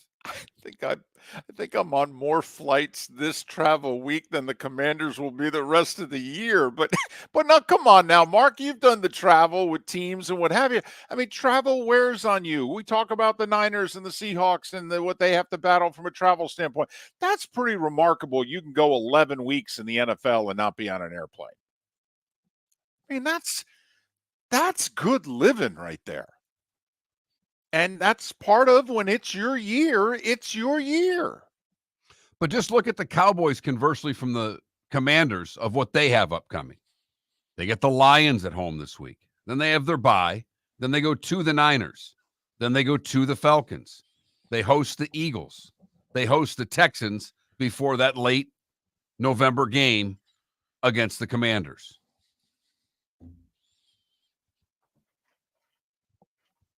And we still don't know what the hell's going on with the Eagles in that division. So a real opportunity, there's no doubt. The Commanders could easily be this year's Texans. Every single storyline playing itself out. What Houston had the 2nd and 3rd overall picks 2 years ago in the draft, and they took C.J. Stroud 2nd overall, and look what happened last year. Well, Washington with the 2nd overall pick, and they took Daniels, and look what's happening. So, and, commenting in the Twitch chat room, it has nothing to do with safer. It just has to do with wear and tear on you. Okay? I mean, would you rather drive somewhere or fly somewhere as an athlete? I mean, it's like, wait a minute, we don't have to go on a plane? Just from a time standpoint alone. Even though they fly private and, but there's a good chance the Commanders will not be on an airplane again until mid-December. That's a huge advantage. We're going through the injury list and the wear and tear on these guys. These guys are going to be home a lot. And even when they are traveling, they're going to be getting on buses lunchtime on Saturdays, potentially. I mean, I'm just saying, this is working out great for the Commanders so far this year. 4-1 in the standings and a very doable schedule on the field and off. That's all. The Vikings have a similar fate with what their schedule is. I look at the Vikings. They've got their bye week coming up this week. Then they have the Lions, but then they're at the Rams. They're a mess. They play the Colts at home. They're at the Jags. A lot of road games here at the Titans, at the Bears, but not murderer's row as far as what the opponents are.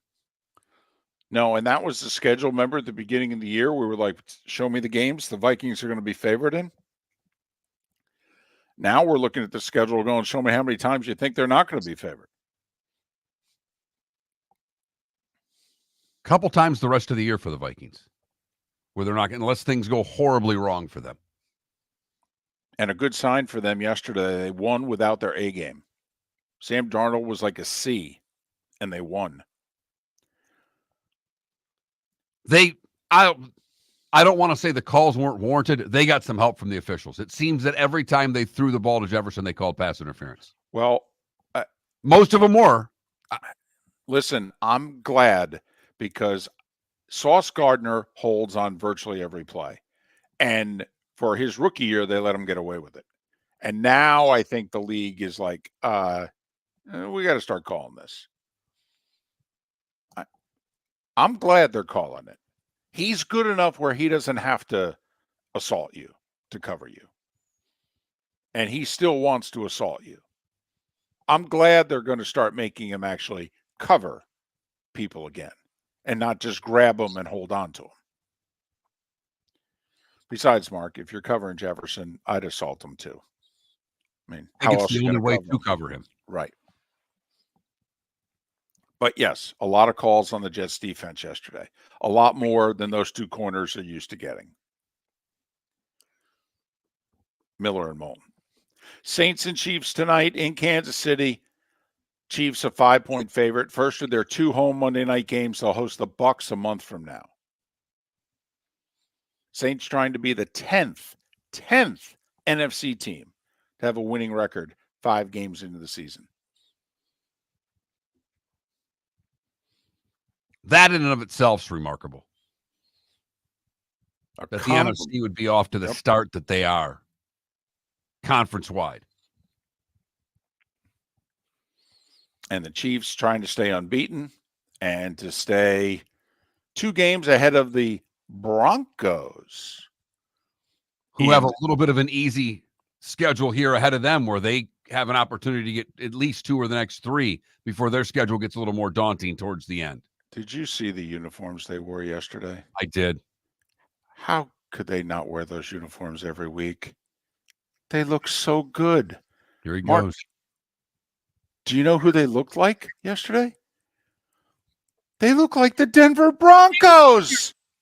Gentlemen, as your wife mentioned getting new flooring, but you don't want to go through the hassle, well, go see the Floor Meisters in Naples next to Costco. They understand your time and money are important, so they'll make it as painless as possible. With a huge in-stock selection of carpet and Cortec, they can get you the floor your wife's been asking for. They carry wood, vinyl, carpet, and tile. If you do it yourself, no problem.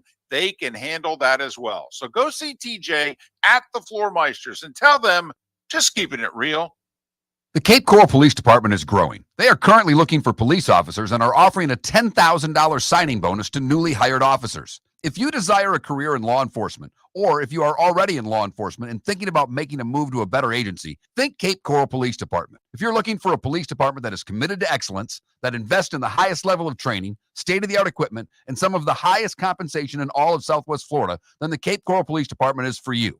Visit capecops.com. That's capecops.com. Visit Jason and Todd at the Diamond District. A natural diamond is the oldest artifact you will ever touch, and each is one of a kind. Jason and Todd at the Diamond District would like to meet you personally and share their love of natural diamonds and the positive impact of purchasing a natural diamond. We promise that in our vault sits the largest selection of GIA certified natural diamonds at the most competitive prices in the world. Jason and Todd look forward to shaking your hand and welcoming you to their Diamond District family. Is snoring bothering your spouse? Would you like to sleep in the same bed again? Do you know that snoring can affect your sleep cycle and cause lower testosterone levels? At Sleep Treatment Direct, we have easy solutions. We have a simple laser procedure that can improve snoring in 10 minutes. If you would like to get back in the same bed or are looking for a natural way to treat low testosterone, give us a call at 239-444-1741. That's 239-444-1741. Or go to sleeptreatmentdirect.com. That's sleeptreatmentdirect.com. Sleep Treatment Direct. Sleep safe and sound. This is Miller and Moulton.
Here's a competition, ambient.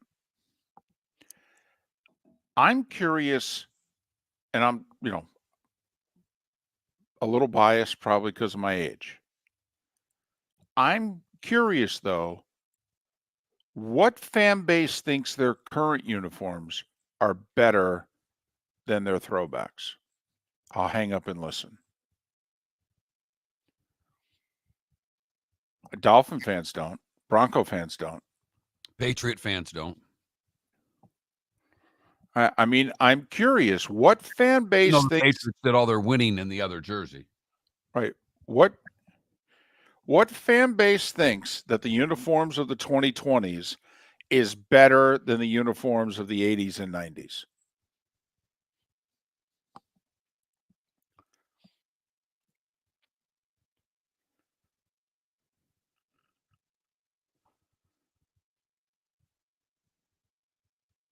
You think the Patriots, the old helmet's awesome. I'm with you, K-Ball. I don't like the old Patriots jerseys, but their fans do.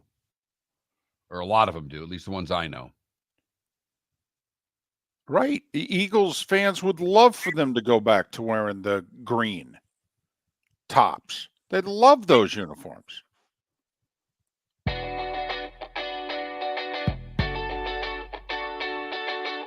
You're listening to Miller and Moulton. And now, here's Mark Miller and David Moulton. 22 minutes before the hour. Thanks so much for being with us. Miller and Moulton, millerandmoulton.com, Miller_Moulton on X. Coming at you from the Floormeister Studios. Floormeisters, keeping it real. I'm doing that in Kansas City. Monday Night Football tonight, Saints and Chiefs. Taylor Swift. The expectation at this hour is that she will be at the game. Deal with it. If she's at the game, she's going to be on TV. How many times? My guess is we'll do it a little less. Well, certainly than CBS. I mean, CBS would give her her own half hour. They'd give her a Taylor Cam. But, I mean, over under 3.5. On average of once a quarter. I think it'll be I close. hope it's over that. You hope I'm it's being over? serious. Over. If it's 3.5, if I'm the producer director and I show her less than 3.5 times, I expect to be called into a meeting the next morning asking why I screwed up. Well, here's the thing. I mean, can you put her on if Travis hasn't caught the ball? Yes. Oh, okay. Wow. I didn't realize you were a Swiftie. I'm not. Your wife But and it's daughter. Monday Night Football. Uh-huh. The Chiefs are kind of a big deal. She's Gotcha. made them a bigger deal Uh-huh. without question. There's no arguments about that. Oh, The league has benefited greatly from this relationship. greatly. Yes. Absolutely. I'm showing her twice before he catches a ball. I may ask her to do the Chiefs starting lineups for me.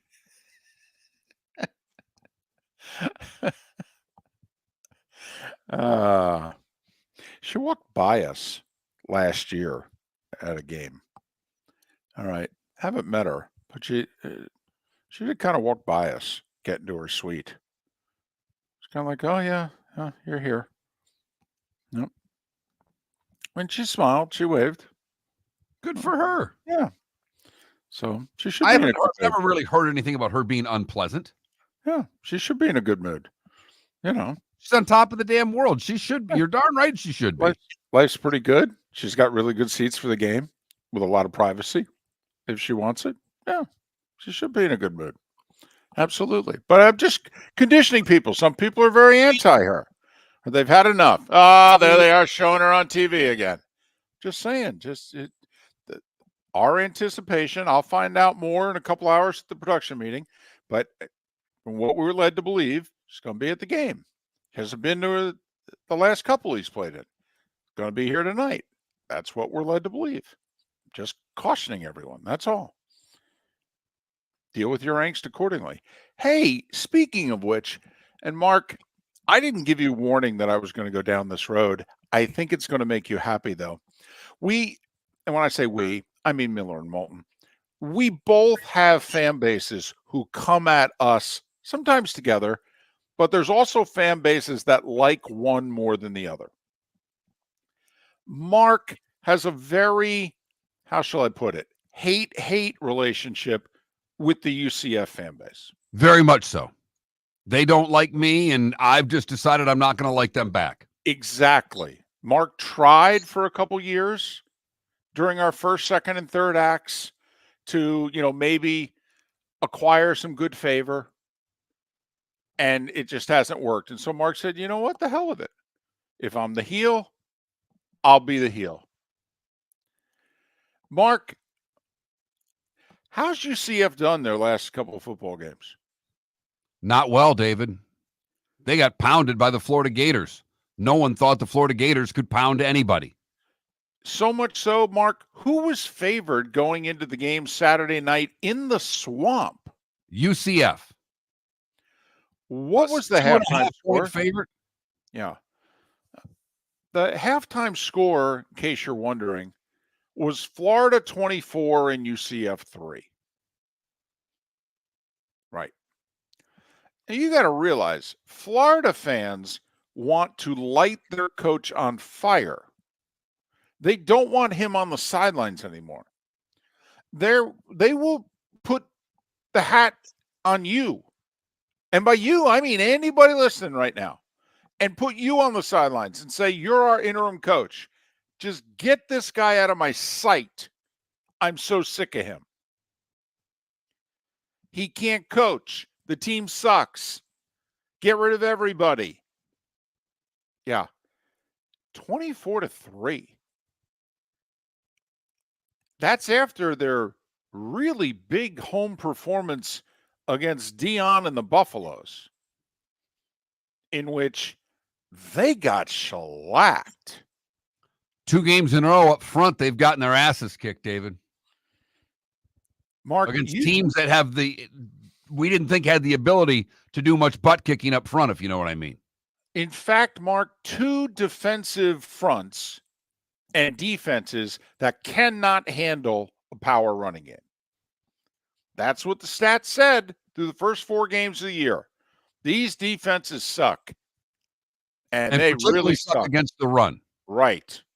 So what are you going to do? You're going to run it right down their throat, of which UCF was unable to do in either game. A school that lives and coach who lives to run the football. UCF ran the ball 40 times against the Gators. 40 times. Mississippi State, who can't run the ball, ran the ball for 240 yards against the Gators. And they came into the game averaging 93 yards a game. And they ran it down the Gators' throat in scoring 30-plus points. And Mississippi State's bad. In fact, might be the worst team in the SEC this year. So UCF and their vaunted 300 yards a game running game ran it 40 times against the Gators. Mark, do you happen to know for how many yards they ran for? 108, David. Wow. In the first quarter? For the game. In the first half? For the game. That was for 4 quarters? That was for 4 quarters. Wow. You know, a little over 2 a carry.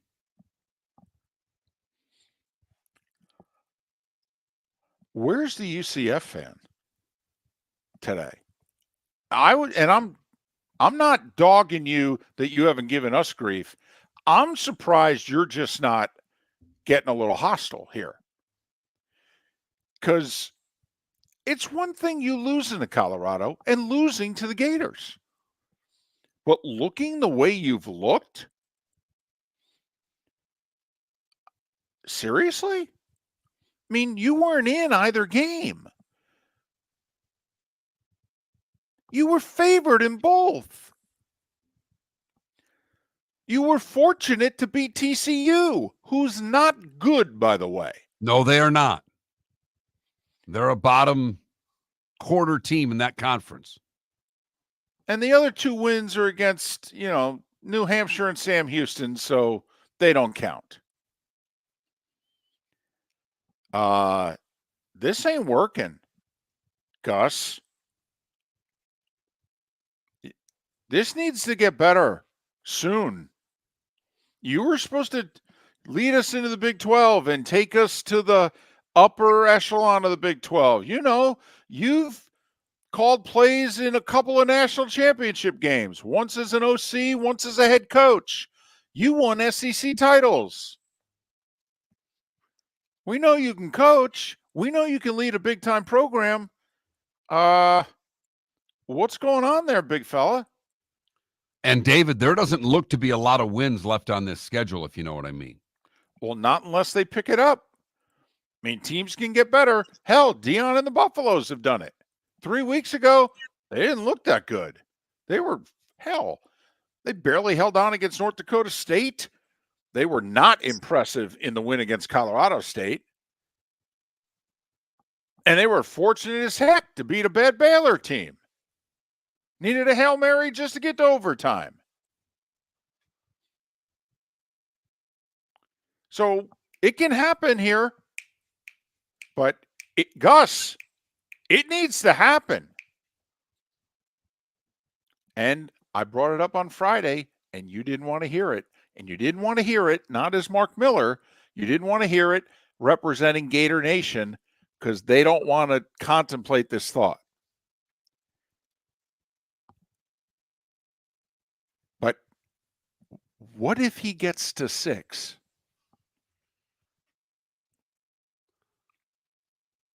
David, I was with a couple of Gators on Saturday. What I kept telling them, because they have their heart set that they're getting Lane. Right. And I tried to tell them that the money at Ole Miss may be stronger than the money in Gainesville. The old school money in Oxford is big time money. They've got their NIL put together. They have no problem. They love this paying players thing. They love it. Yeah. What they've always wanted to do. Well, it's what they've always done. They just couldn't get enough of them to agree to take their money.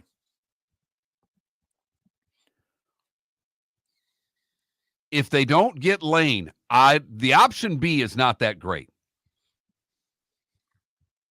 And that's why we brought up on Friday, what if he can get to 6? He's at 3. He's going to beat Florida State, right? I mean, think about that. You're going to fire a Gator coach who goes to Tallahassee and wins? I mean, Now think you about Gators. You'll have beaten UCF and Florida State in the same year. That was mean. I couldn't help. It was. But, it's just low-hanging fruit. Sometimes you just got to pluck it. There was a pear tree on the way back to, I went to junior high. It wasn't middle school. It was a junior high. And I was on the cross-country team, and we'd run to practice, and then we'd run back. And on the way back, we always went a certain way where a couple blocks from school, there was this couple's pear tree. And we used to raid the pear tree, and they hated it. But we wanted a pear. And I didn't really like pears. But it's right they're there. good for you, so that makes sense. They were good for you, plus everybody else grabbing a pear. So every now and then it'd be like, well, I'm going to grab one too. When's the last time you had a pear? In junior high school, running by the tree. I don't think he's lying either. No, I'm not at all. I was 13, 14 years old last time I had a pear. I was 14 last time I had a pear. 45 years ago, Mark, I can tell you, it's the last time I had a pear. And I didn't even like it. I'm running the final couple blocks back to school, okay? And I'm eating the pear, and I'm like, I don't even like these. Why'd I grab it? You know why? Low-hanging fruit. And so that's why you went where you went. I'm just saying, he's at 3. The daunting schedule is still hard. Not as daunting, though, as it was even 2 weeks ago. And you can see where he can get to 5. Well, what if he gets to 6? It's a $25 million buyout for him. Never mind the rest of the staff. Never mind the brand new staff. You don't have a president, and the current AD hired him. He's going to fire his second football coach and hire his third? Just saying. And as we've said, Strickland doesn't want to fire him because he won't get to hire a third coach in most scenarios. It doesn't seem likely that he would get that opportunity, that he would be gone with him. The only thing that's helping him is what David pointed out, is they're on an interim president right now. They've got administration things to work through at that university. Yeah. So just saying, remember the whole thing was, can he get through this year? Can he take him to a bowl this year? Keep the 5-star quarterback and build on his high school recruiting success, etc. That's the other thing. He's recruiting high schoolers much better than Norvell at Florida State. If you look at Norvell's had a lot more success, but if you look at the slow and steady approach of Napier versus the hit or miss transfer approach of Norvell, what are most people saying is the better approach to take? The Napier approach. There's no way their schedule next year can be as hard as their schedule this year or last year, for that matter. I know you hate them. Got to get to 6, David. They do, but they're halfway there. Well, the problem is, David, they may be halfway there, but they're living on a prayer. Look at you. Look at you. You hate Bon Jovi more than you do UCF, and you went there. Wow. Low-hanging fruit. Sometimes you just have to grab it. That's all I'm saying. Miller and Moulton. Miss any of the show, go to millerandmoulton.com. Thanks so much for listening. American Paint Supplies, for nearly 30 years, is your one-stop shop for all your coating needs. If you are a designer, a contractor, a professional painter, or a weekend warrior, American Paint Supplies is the place where experts go to get expert solutions. At 6100 Shirley Street in Naples off of Pine Ridge, American Paint Supplies delivers the best solutions with the best products with the best support. Meet Gene and his team today at American Paint Supplies. Call 239-566-2700. That's 566-2700 or online at AmericanPaintSupplies.net. Wine glasses never fall over until you get a brand new rug. Oh no! Ketchup bottles act normal till you're wearing a new shirt. Oh, you kidding me? And rocks slide peacefully on the road till the day you get a brand new windshield. Then they fly up off the road and attack without mercy. That's why new windshields from Glass Doctor come with our windshield protection plan. Unlimited repairs and one replacement for 12 months. Don't just fix it, protect it. Glass Doctor, a neighborly company. Gentlemen, as your wife mentioned getting new flooring, but you don't want to go through the hassle, well, go see the Floor Meisters in Naples next to Costco. They understand your time and money are important, so they'll make it as painless as possible. With a huge in-stock selection of carpet and Cortec, they can get you the floor your wife's been asking for. They carry wood, vinyl, carpet, and tile. If you do it yourself, no problem. They can handle that as well. So go see TJ at the Floor Meisters and tell them, just keeping it real. At Physical Therapy and Balance Centers, our goal is to help you love your life. When your life is sidelined by an injury, dizziness, surgery, or condition keeping you from doing what you love, we're here to help you heal and feel your best. Our therapist evaluation will determine the root cause of your health challenges, resulting in a unique treatment plan customized just for you. Visit www.physical.com to find your nearest location and see how we can help you love your life.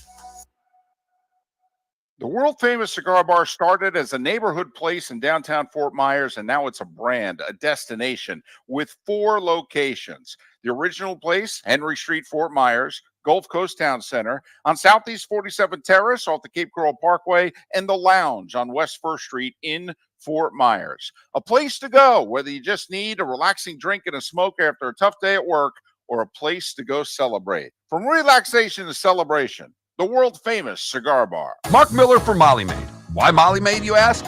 Trust. Moulton was a customer for 15 years. Affordability. Didn't I just say Moulton was a customer for 15 years? Worry-free services. Our professional house cleaners are fully insured and a 24-hour warranty. Call Molly Maids today at 239-774-5839. That's 239-774-5839 or online at mollymaid.com/FTMYERS. That's mollymaid.com/FTMYERS. This is Miller and Moulton.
But Irish football, the situation that we're pointing out is different than A&M. A&M didn't have an interim president.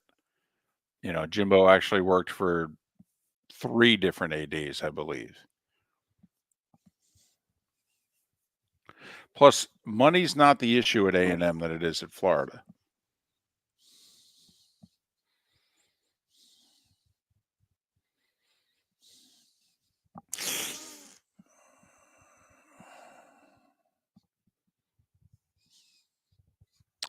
Tretherian, the Francona to the Reds thing is amazing. It's exactly what they need. Now, they also need the front office to get them like 2 more players. But he'll take the same. I think Terry Francona will take the same 77-win roster and win 84 games with it. At least 83. I think Francona would be good for a game a month.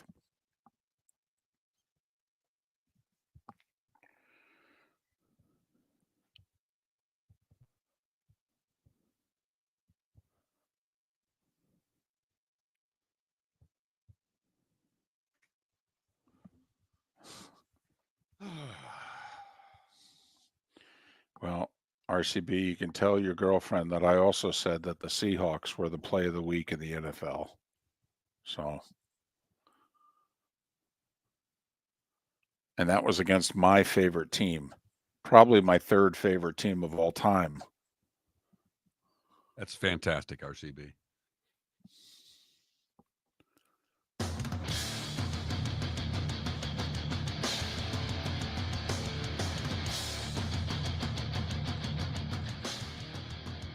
You're listening to Miller and Moulton, coming at you from the Floor Meister Studios. Floor Meisters, keeping it real. And now, here's Mark Miller and David Moulton. Just like that, it's the Diamond District bonus hour, the 239 and the 904 on this Overreaction Monday. Thanks so much for being with us. Miller and Moulton, millerandmoulton.com, Miller_Moulton on X. I'm in Kansas City, and it will be a beautiful early fall day and evening. Temperature, by the way, sun goes down right around kickoff. Temperature is going to go down about 13 degrees during the game. Like right before kickoff, it's going to be like 71. It'll be like 58 in the 4th quarter. Sounds delightful. Doesn't it? It really does. So, had one of those Chamber of Commerce Saturday afternoons in Columbus, Ohio. Sunny, no humidity, 74 degrees. Danielson and I were looking around like, wow, is this weather possible? Really? Wow. How damn good is that freshman? He's a man. He's a man. Chip Kelly said in the production meeting, not an NFL team he wouldn't start for now. Think about that. He coached in the league. He knows. He's not just making that up. That's not just a statement to throw something out there. No. He believes that as a statement of fact. Yep.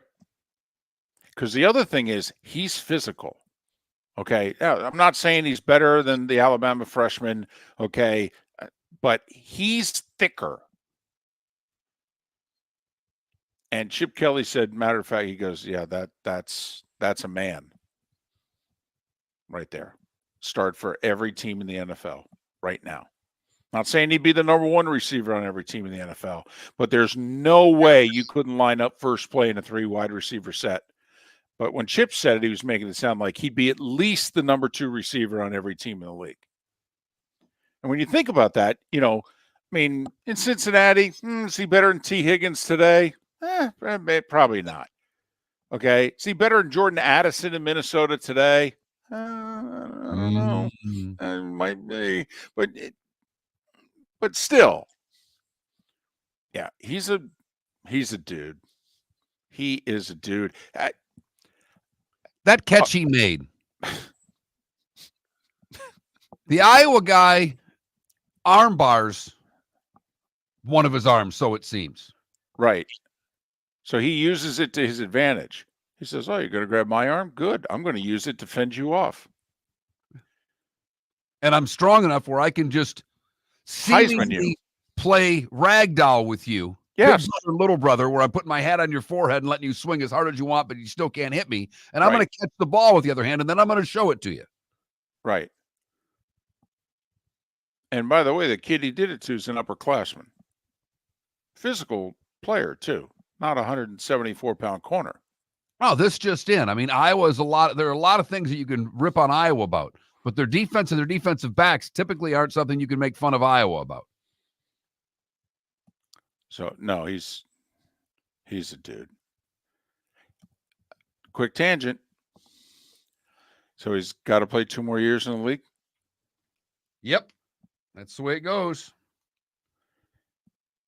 How does somebody not challenge this? A lot has changed since Maurice Clarett challenged it. A, it's been 20 years. 20 years. B, a lot has changed. One, our opinion, and I don't mean yours and mine, Mark, because we've always felt if you're good enough to play, you should be allowed to play. We've felt that in any sport. But also just the court's opinions.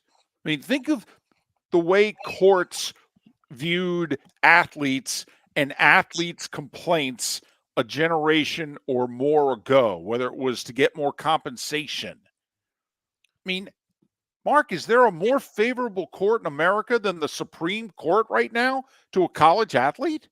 Well, but you're not asking to fix it for a college athlete. You're asking to fix it for a potential pro athlete that they collectively bargain when you can come into the league for. Right. But I'm saying that if somebody were to take up the case for the 2 wide receivers at Alabama and say, you guys are stuck right now and I'll never get this decided in time for you, but to challenge the NFL, because it's the NFL, as you stated, that has the rule in place. It's not the NCAA, it's the NFL. You must be 3 years removed from high school. I mean, like those kids can't play. And when the NFL set that rule, most of us went, well, that makes sense. Nobody's ready to play in the NFL until at least 3 years removed from high school. The Herschels and the Bo Jacksons were so few and far between. They were the complete exception to the rule. But if you think about the last 15 years, Patrick Peterson, A.J. Green, Julio Jones, as freshmen, we all looked at these guys and went, oh, they can play in the league right now. I mean, the cornerbacks who have come into the league at certain schools, Ohio State, LSU, Alabama, you're like, oh, they play right now. I mean, seriously, it's a little different now. Our views of athletes, our sentiment towards them, and just physically, seemingly what the athletes of today are compared to the athletes of yesteryear. And the kid at Alabama, 17. Right. 17. He's really fast. Yes, he is. Goodness. And he seems to have next level hands to go with the speed.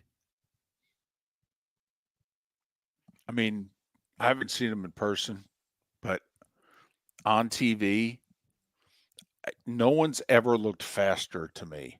Certainly not on a Saturday than he looks right now.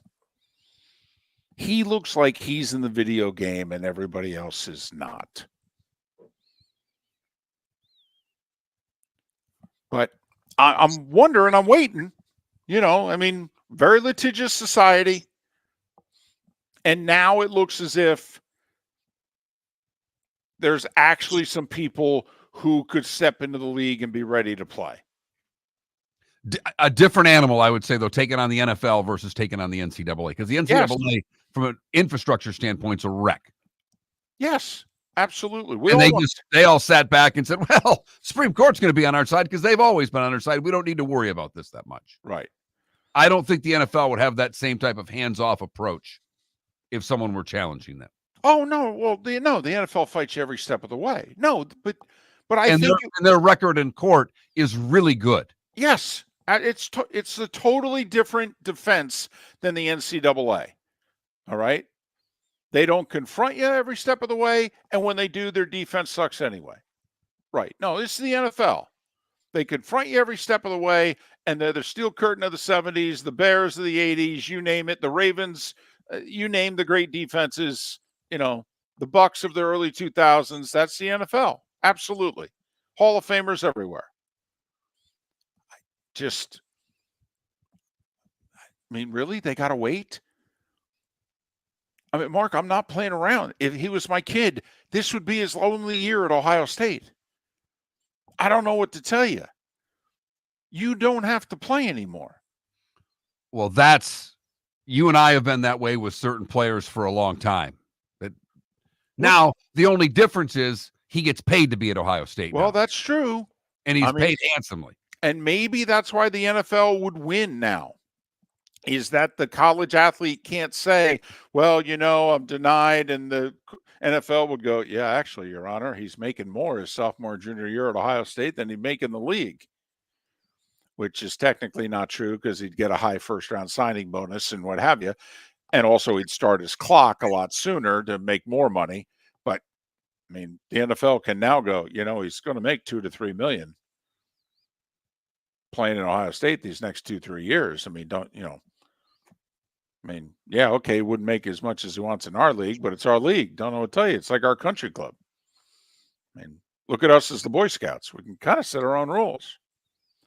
So maybe the NFL would still win in court. But with the way things have gone, and now, Mark, in the last 15 years, we've seen teenagers on the college field in which we've gone, I think that guy could play on Sundays right now. And we never used to say that out loud. Ever. Herschel and Bo were like it.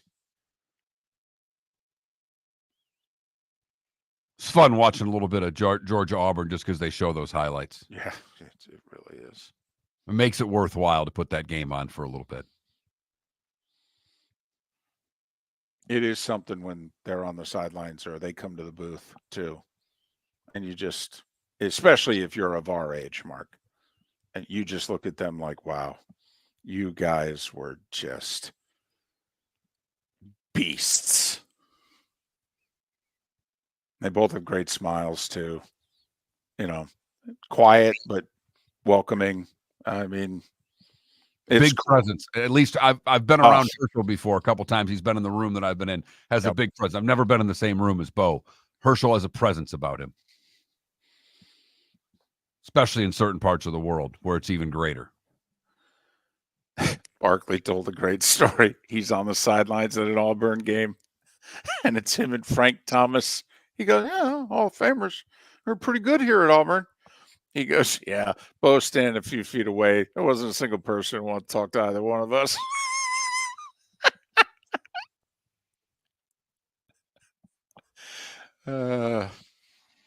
But I'm curious, though. I feel as if we're getting to, this is 2 teenage wide receivers. And people are like, oh, yeah, I could play in the league right now. And one of them 17. Right. So I'm just wondering when's the lawyer? I always thought it was going to be a Division III athlete whose father is a partner at a law firm, and he convinces the other partners, listen, it's going to take a while, what have you. We're going to change law. Let me go at it. And they go, yeah, sure, Tom, knock yourself out. I don't know if NIL helps or hurts their cause, though. I think it would actually hurt their cause more than it would help it because they are getting paid. If it was one thing, if they weren't being compensated, now that they're being compensated and compensated handsomely, I don't know if that helps their case. No, I think it's a very valid distinction and could be the best thing that the NFL has going for them now. It is funny, though. This is the first time in which those in the legal community have said, if you can get your case to the Supreme Court, it probably favors the athletes and not the leagues. Miller and Moulton, good, bad, and ugly. What's on tap? Today was the day when it's all 25 minutes away.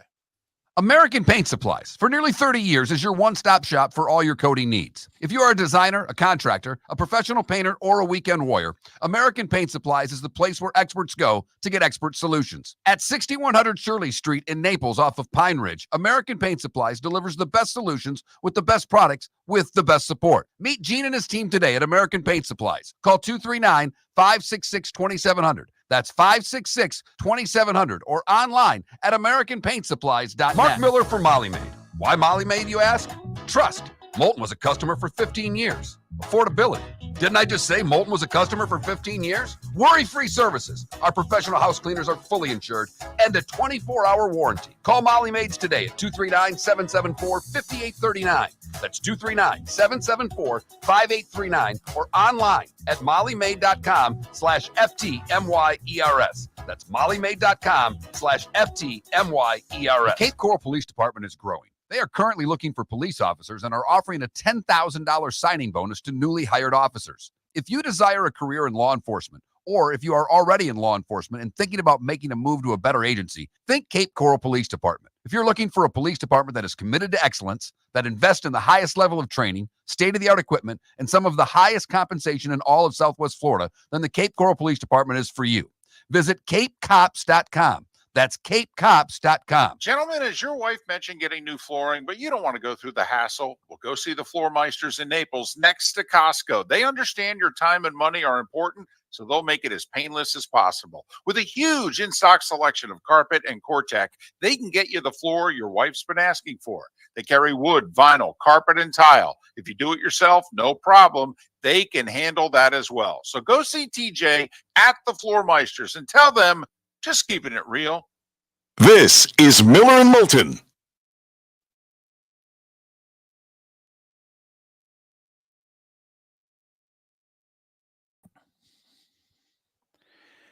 All right. Two things here. To Florida teacher Tim, my understanding is you can only draft someone in the NFL who's eligible for the draft. And their rule is you're not eligible for the draft until you're 3 years removed from high school. So you can't, draft one of these kids and just stash the pick. To the average dad, I hear you about the call-in, but, you could text in or Twitch chat room. We appreciate it. But you agree with us, though, even if his route running and, what have you, I mean, he'd be a first-round pick, though.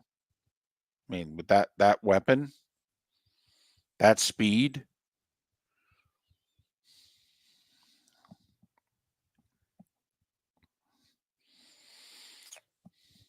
Put it this way.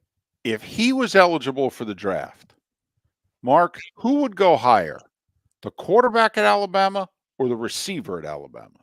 Ooh.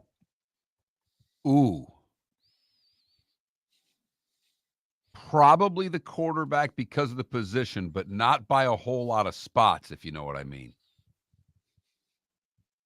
Neither of them are getting past pick 13. Don't know if either of them get past pick 9. Right. Yep.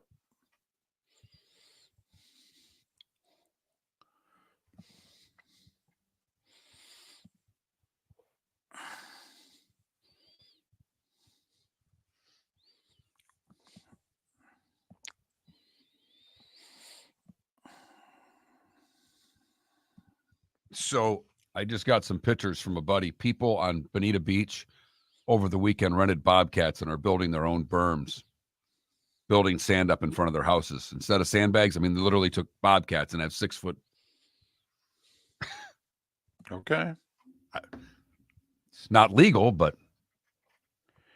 Well, Adam, it's not just the knee. It's also he had cancer. I think he had leukemia. So, I mean,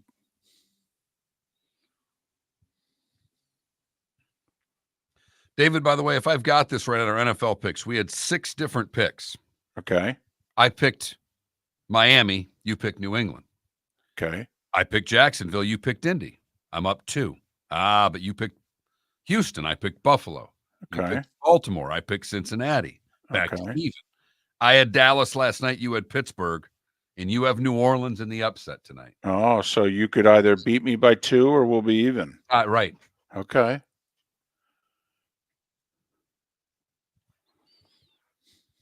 And I'm sitting there in those Buffalo and Cincinnati games. If I get both of those, not for our stupid thing, but the pool I'm in, I'm sitting in pretty good shape early. Well, and you had to feel really good about the Cincy. Man, Right. They're kicking them.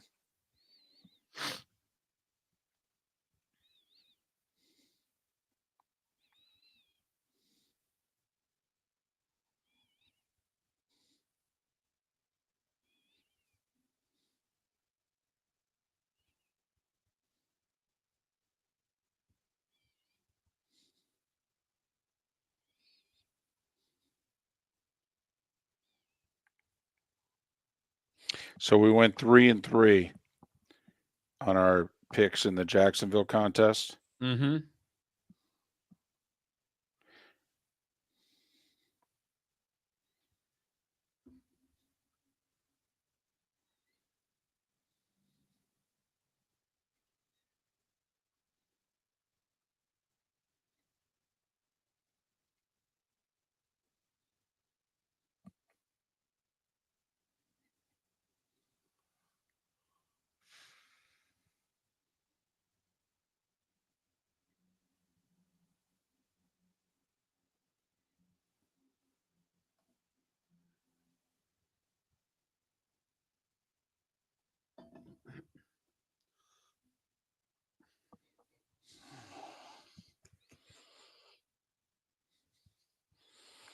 But literally, Mark, Welcome to the bonus hour, brought to you by Jason and Todd at the Diamond District.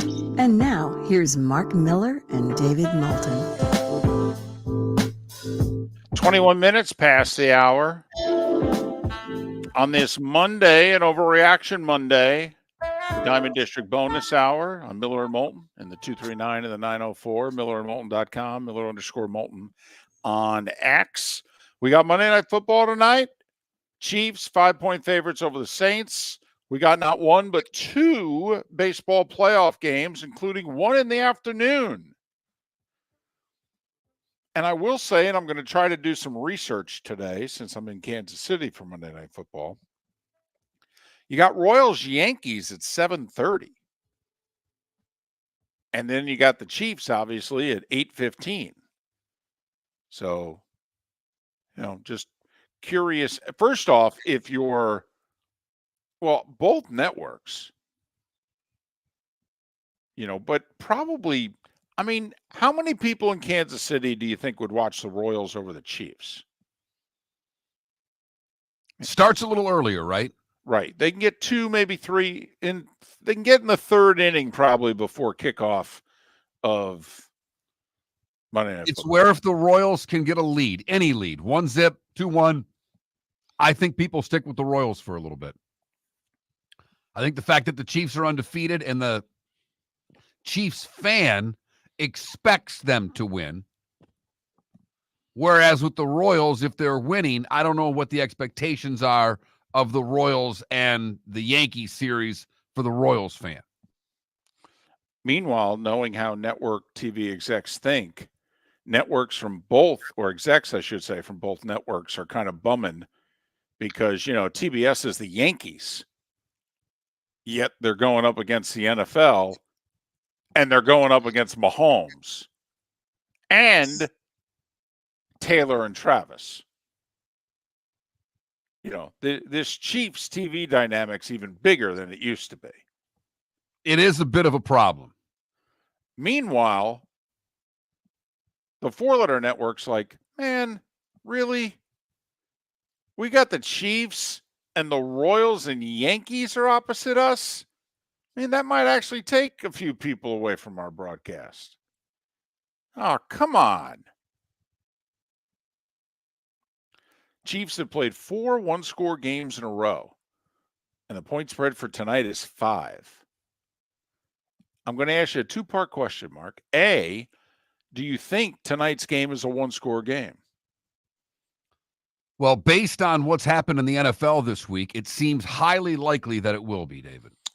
9 of the 13 games played so far have been one-score games, and a 10th should have been, if not for the fluky blocked field goal return for a touchdown in the closing seconds in the Giants-Seahawks game. So if you're going with the percentages, then how likely is it that a team can start the year with 5 one-score games and win all of them? Well, it's unlikely. However, David, when you're playing the Chiefs, you're not just playing the Chiefs. You're playing the referees too. Because the Chiefs seemingly get all of the calls. They're allowed to hold. Their tackles are allowed to stand about a foot further back than the rest of the league's tackles are. And in fact, if they want to jump, they can. Look at you. Sounding like an ACC fan complaining about the Canes. I'm not complaining. I'm just pointing out that it seemingly the Chiefs get the majority of the calls to go their way. That's what happens when you're a really good team. You get the calls. Yeah. Yeah. You have to earn it, but then once you earn it, you keep it. And you probably takes you a little longer to earn it than you'd like, but then you get to keep it probably a little bit longer than you should be keeping it. You know, it's the old adage about all-star games and Pro Bowls. You probably get denied one that you should have gone to very early in your career, and then you probably get one on the back end of your career, which you probably shouldn't have gotten.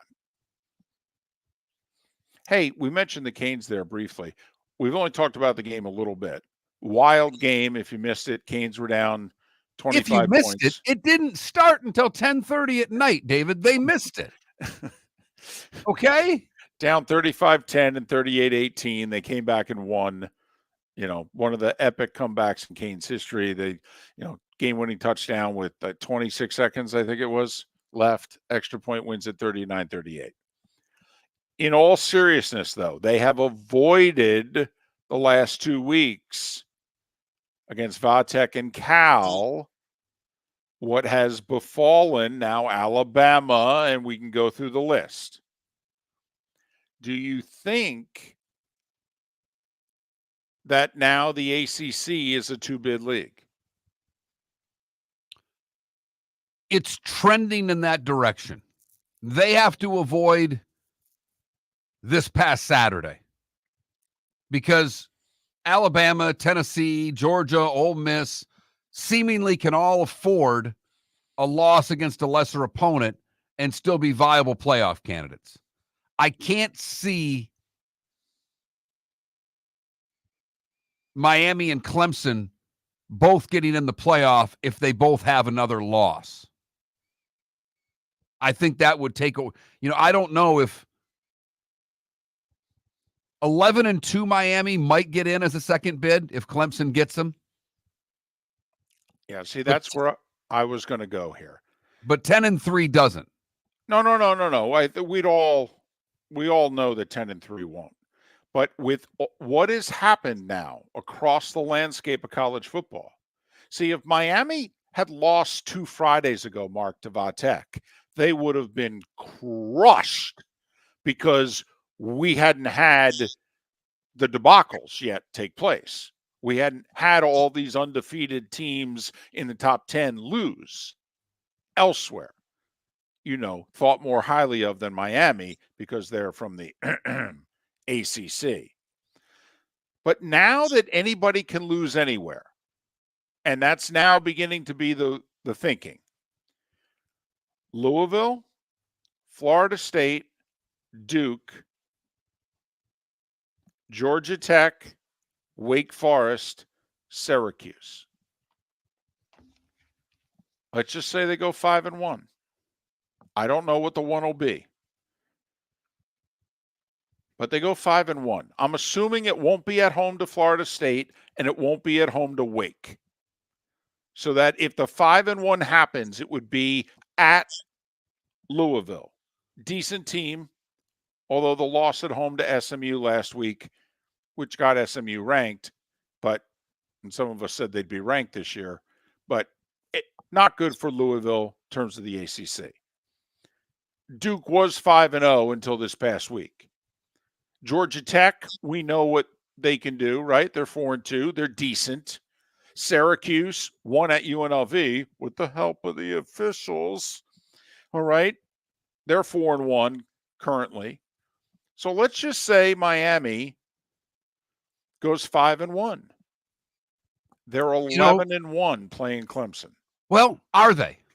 Because SMU's loss is not in conference, and there are no guarantees that SMU. I mean, that might just be good enough to be 11-1 and not get you in the conference championship game, if you know what I mean.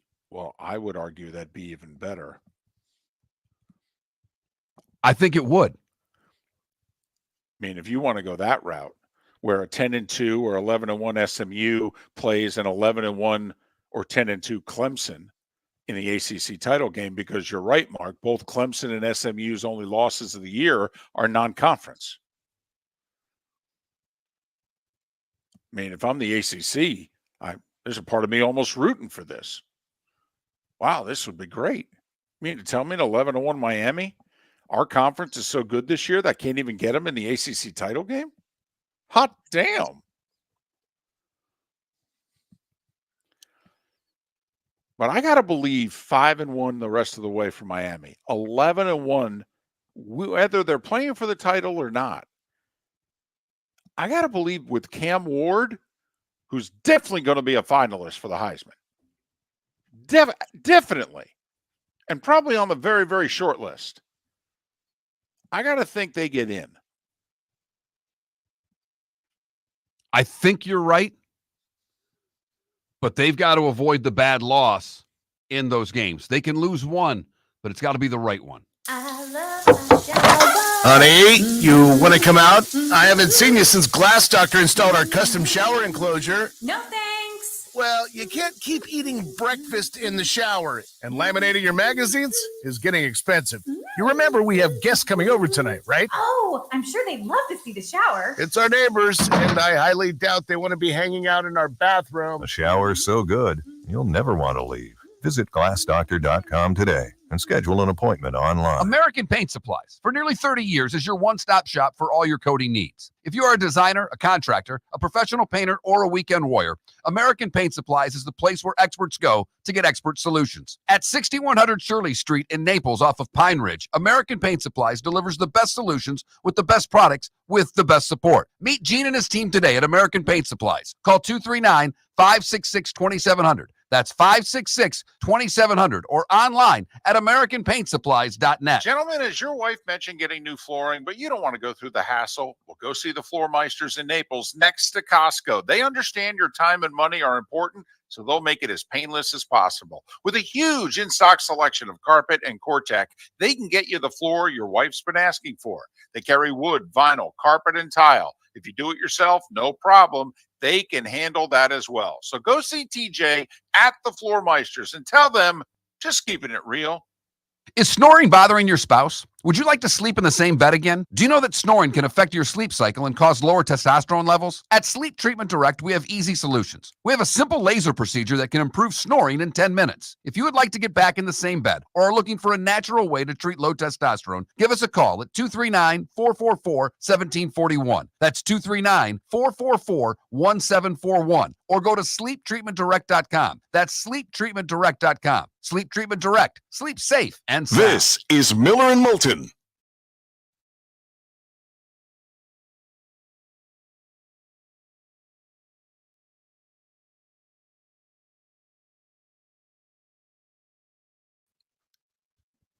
Whether you care or not, your first comment's the type of comment that drives sports talk show hosts nuts. Of course, we gave the Guardians a chance. In fact, I said the Guardians have a much better chance to go to the World Series than the Tigers. But we both had to pick who's going to win the best of five. And we both took the Tigers. And I took them in 5 because I thought Skubal would pitch twice and beat him twice. And then Detroit would advance. But to say we didn't give him a chance is absurd. Like, I think the Tigers have an awful chance of getting to the World Series because Scuba won't pitch in either of the first 2 games of an LCS, and their starting pitching outside of him is like the Dodgers.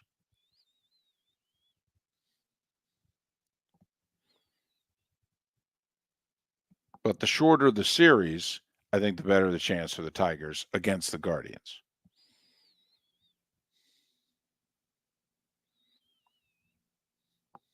But Detroit has to win the 2 games that Scuba starts, in my opinion.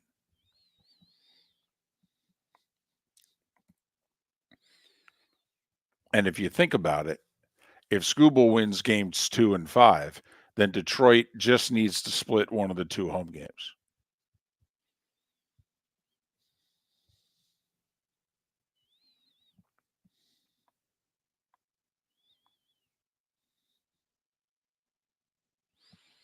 But for those that missed it, I picked the Yankees, the Tigers, the Phillies, and the Padres.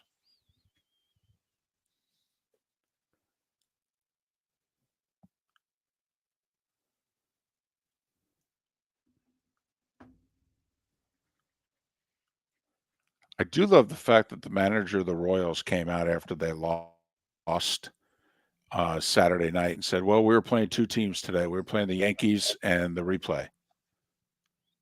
Love that he said it.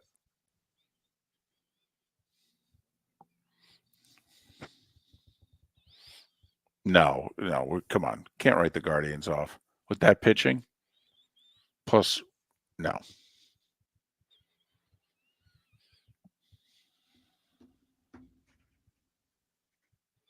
I don't think we ever wrote them off. We just said that their offense is challenged. If there was a team that could be vulnerable, they were vulnerable. And I'm not picking against my Tigers. I'm a Tiger fan. I mean, sorry, Jerry Garcia.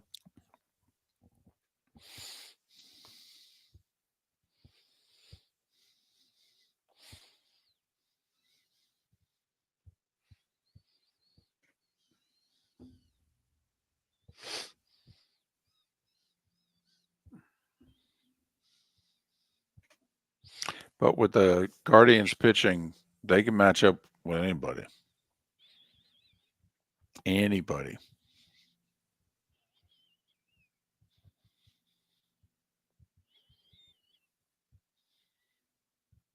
It's funny. I know Cleveland sports fans who are rooting against the Guardians because they would hate the fact that they'd win the World Series, not as the Indians. That if they were back to being the Indians, they'd root for them.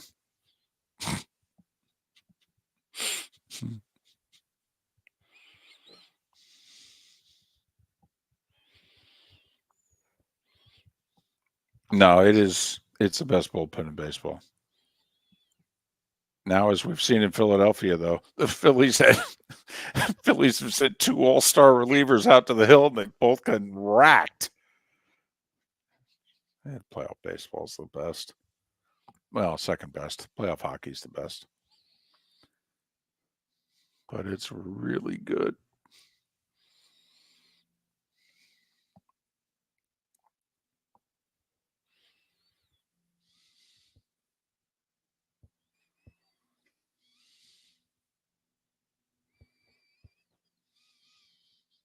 I will say, though, Buried in Bourbon, they have the right owner now in Washington. That makes a big difference.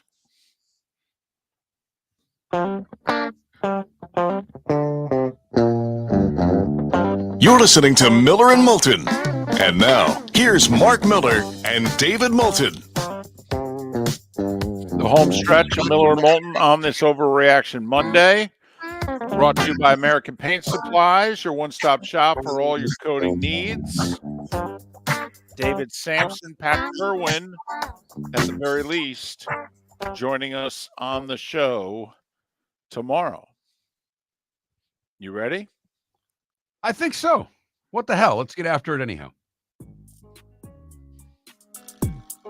It's that time again, nearing the end, but not quite there yet. Here's Mark Miller with Today Was the Day When. 1916 we start. Georgia Tech coached by John Heisman, defeats Cumberland, the most lopsided score in the history of U.S. college football. Your final, Georgia Tech 222, Cumberland 0. It's going to be tough to beat that one, Mark. It really is. It's like Cy Young's 511 wins.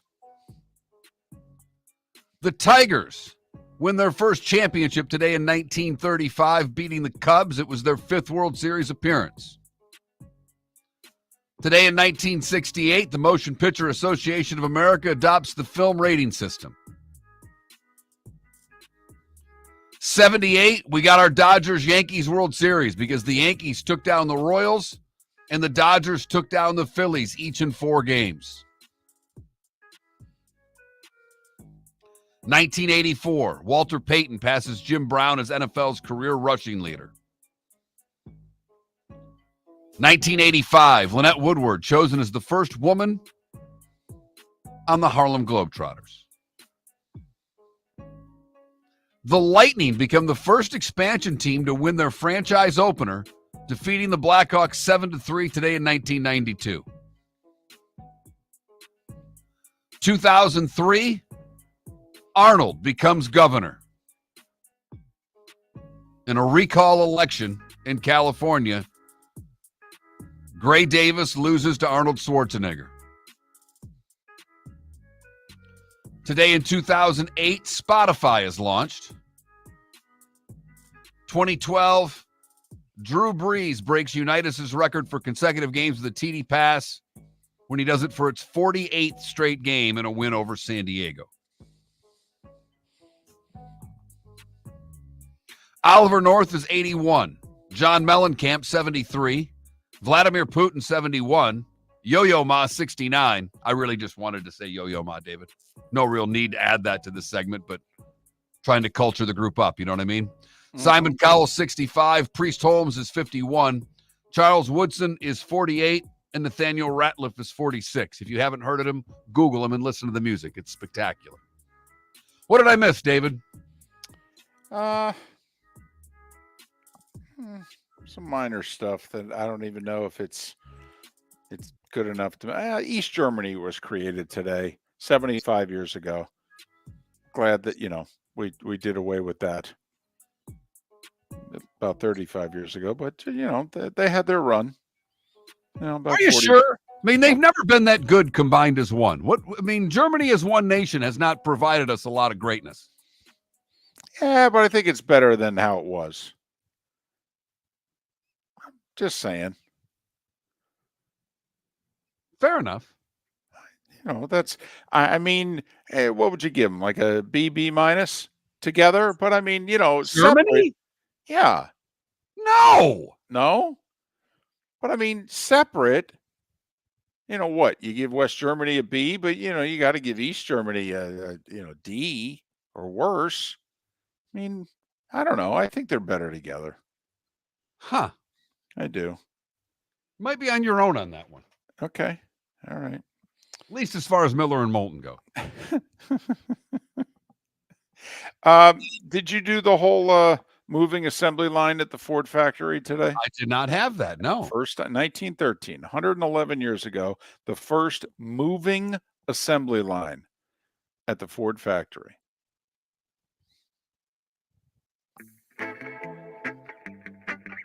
Time to see life a little bit differently. Here's Mark Miller with the good, the bad, and the ugly. What do you got, Mark? We got our New Hampshire for the good, where firefighters and police were called out to a home of a resident who had a moose trapped in his swimming pool. First responders arrived to find an adult moose in a swimming pool under a pool cover. They removed the cover, helped the moose get out of the pool. The moose walked out of the pool on its own and left the area. According to a news release, no further action was taken. But the police said the resident did the right thing by not trying to help the moose without assistance. I don't know. Moose in pool cover. Wouldn't you just take the pool cover off before you called the firefighters? Yeah, as a matter of fact, I would, yes.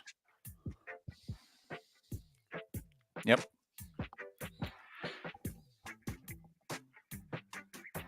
For the bad, a lot of things popped up there in a hurry. Holy cow.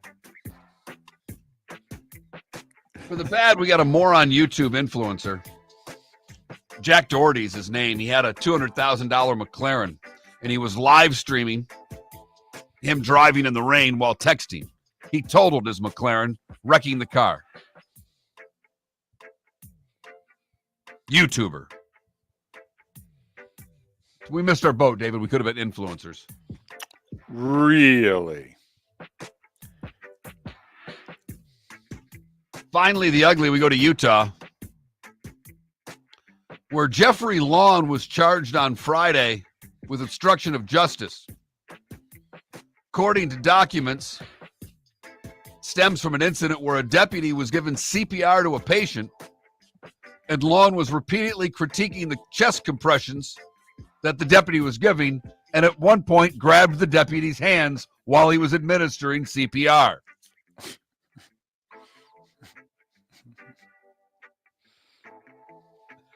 He refused to leave when he was instructed to by other deputies. He claimed he was a 15-year critical care paramedic, but he didn't have anything on him that said so. But he did grab the deputy's hands while the deputy was trying to perform CPR. That is The Good, the Bad, and the Ugly on Monday, October the 7th. The Good, the Bad, and the Ugly brought to you by the Cape Coral Police Department. Go to capecops.com, capecops.com. That's the place to go. If you are looking to become a new police officer in Cape Coral, they are offering a $10,000 sign-on bonus for new officers. Go to capecops.com. All right, Monday Night Football. Chiefs 5-point favorites over the Saints. You want some behind the scenes stuff? Absolutely. All right. So in a way, it's stuff that we all know, but the specifics I think are interesting. So I'm going to take a minute and bore you with them. First off, it should be noted, we all know that Mahomes went 10th overall. I think it's always funny to go back and take a look at the teams that passed on him and who they drafted. Like the Browns took Myles Garrett. Pretty damn good player. Yes. You know, we all know the Bears took Trubisky. Niners took Solomon Thomas, Stanford defensive lineman. That didn't work out well. Jags took Fournette. Titans took Corey Davis. Jets took Jamal Adams. Chargers took Mike Williams. Panthers took McCaffrey. Pretty darn good player. Bengals took speedy wide receiver John Ross. Bills also have to be mentioned because, remember, they traded the 10th overall pick to the Chiefs. And they got the 27th pick in that draft, Tre'Davious White. Good player before he got hurt. They got a third-round pick, John Johnson. And they got a first-round pick the next year, Rashaan Evans. Probably should have stayed pat at 10. But then again, they had Allen. Right? Right? No? Okay. Here's a Mahomes stat that is difficult to believe. When he's trailing by 10 or more points, he has a winning record. There's no other quarterback in the league who's got that stat. There's no other quarterback in the league who's got close to that stat. So if by chance the Saints jump out to a 10-0 or 14-0 lead, and I don't know how many of you remember this, I do because I worked the game, that Carr was with the Raiders a couple years back when they jumped out to a 17-0 lead in this very stadium and lost. And Carr, for what it's worth against Mahomes, is 1-8. Now, Mahomes played for the Chiefs and Carr played for the Raiders. But just for what it's worth. Now, he has won in this stadium. The lone Raiders win was when Gruden and the Raiders beat the Chiefs at Arrowhead, and Gruden took the bus and circled the stadium. Right. Did the victory lap. Right. Before they went to the airport. Chiefs got wind of it, and when they went to, I think it was Vegas, and beat the Raiders, They had a little fun at the Raiders' expense. All's fair. So there you go. A winning percentage. He's the only quarterback since they've been keeping track of the stat in terms of a winning record when trailing by double digits. How long have they been keeping track of the stat? Since the Eisenhower administration. If to get really nitty-gritty here for a second, Carr is great against the blitz, better numbers than Mahomes even. Top 5 quarterback in the league against the blitz from a number standpoint. Mahomes, not as good against the too high safety look as against teams that go with a lot of man and one safety. Saints are top 5 in the league at playing too high safeties. In theory, it should be then a big Kelsey night. That's how you attack the too high safeties. Use the tight end over the middle of the field. So Mahomes' numbers, not nearly as good against the too high safeties. Saints play an awful lot of too high safeties. Saints don't have the wide receivers to, quite frankly, warrant the too high safeties look. So Kelsey had 7 catches last week? I'll put the over-under at 5.5 for Kelsey catches tonight. I'll go over. Okay. He's going to have 9 for $110 and a tutty. Oh. You think he's going to be inspired by Taylor? Is that it? It could be. Okay. So there you go. Just some numbers, a little nitty-gritty, little factoids. I mean, I've got 36 pages of facts. I narrowed it down to like 4 paragraphs for you. I mean, the research packets that are put together for these games are... I'd be in heaven. You know that, don't you? Yeah, I know you would. You and your game. Can you start forwarding them to me so I've got something to read during the afternoon? Well, not today. You got the Tigers and the Guardians in the playoffs at 4. I got a few other things that got to get taken care of as well. Right. Got to get the shutters up for Mom. That's priority number 1 today. But in the future, that would be solid reading. Done. You know how much I love a game note. I know. Ladies and gentlemen, he used to produce the game notes with did you do it with your other hockey teams, or was that just a Blades thing? No, so I you did it your whole career. Most of it. Ugh. You love a good stat too, don't you? I love a good stat book. Wasting a lot of paper so we can get some stats out for some people, cut down a couple more trees. So for the record, I went 5-1 against the number this week, but the Saints are my Super 7 play. I got the Saints and 5.5. The line right now is 5. So I'm trying to go 6-1 this week. The Saints are my play. Miller and Moulton head-to-head. Got a lot riding on Monday Night Football. Bragging rights for Mark for another week. He took a 1-game lead into this week. He's a game up on me. Has a chance to go another game up on me because he's smart and he's got Mahomes and the Chiefs. And I'm dumb because I got Carr and the Saints. But I called this upset late last week. All right, low scoring. I could see this being a 19-17 type game, although the Saints have the better kick, or the Chiefs have the better kicker. So yes, they do, and I think that's the difference in the game. I really do. But I think the Saints could cover, but I love the kicker for the Chiefs if it's a close one. So there you go. Baseballs, we mentioned. Turner has the American League. Fox has the National League.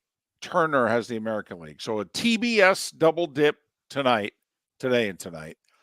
Tigers, Guardians at 4. Feels like a must-win for Detroit. Absolutely. But they're sending Skubal, going to be the Cy Young Award winner in the American League. If he can even the series, they go home. And I think with the days off, they can throw him back again in Game 5. Meanwhile, Royals and Yankees tonight, 7:30, TBS. Yanks up 1-0.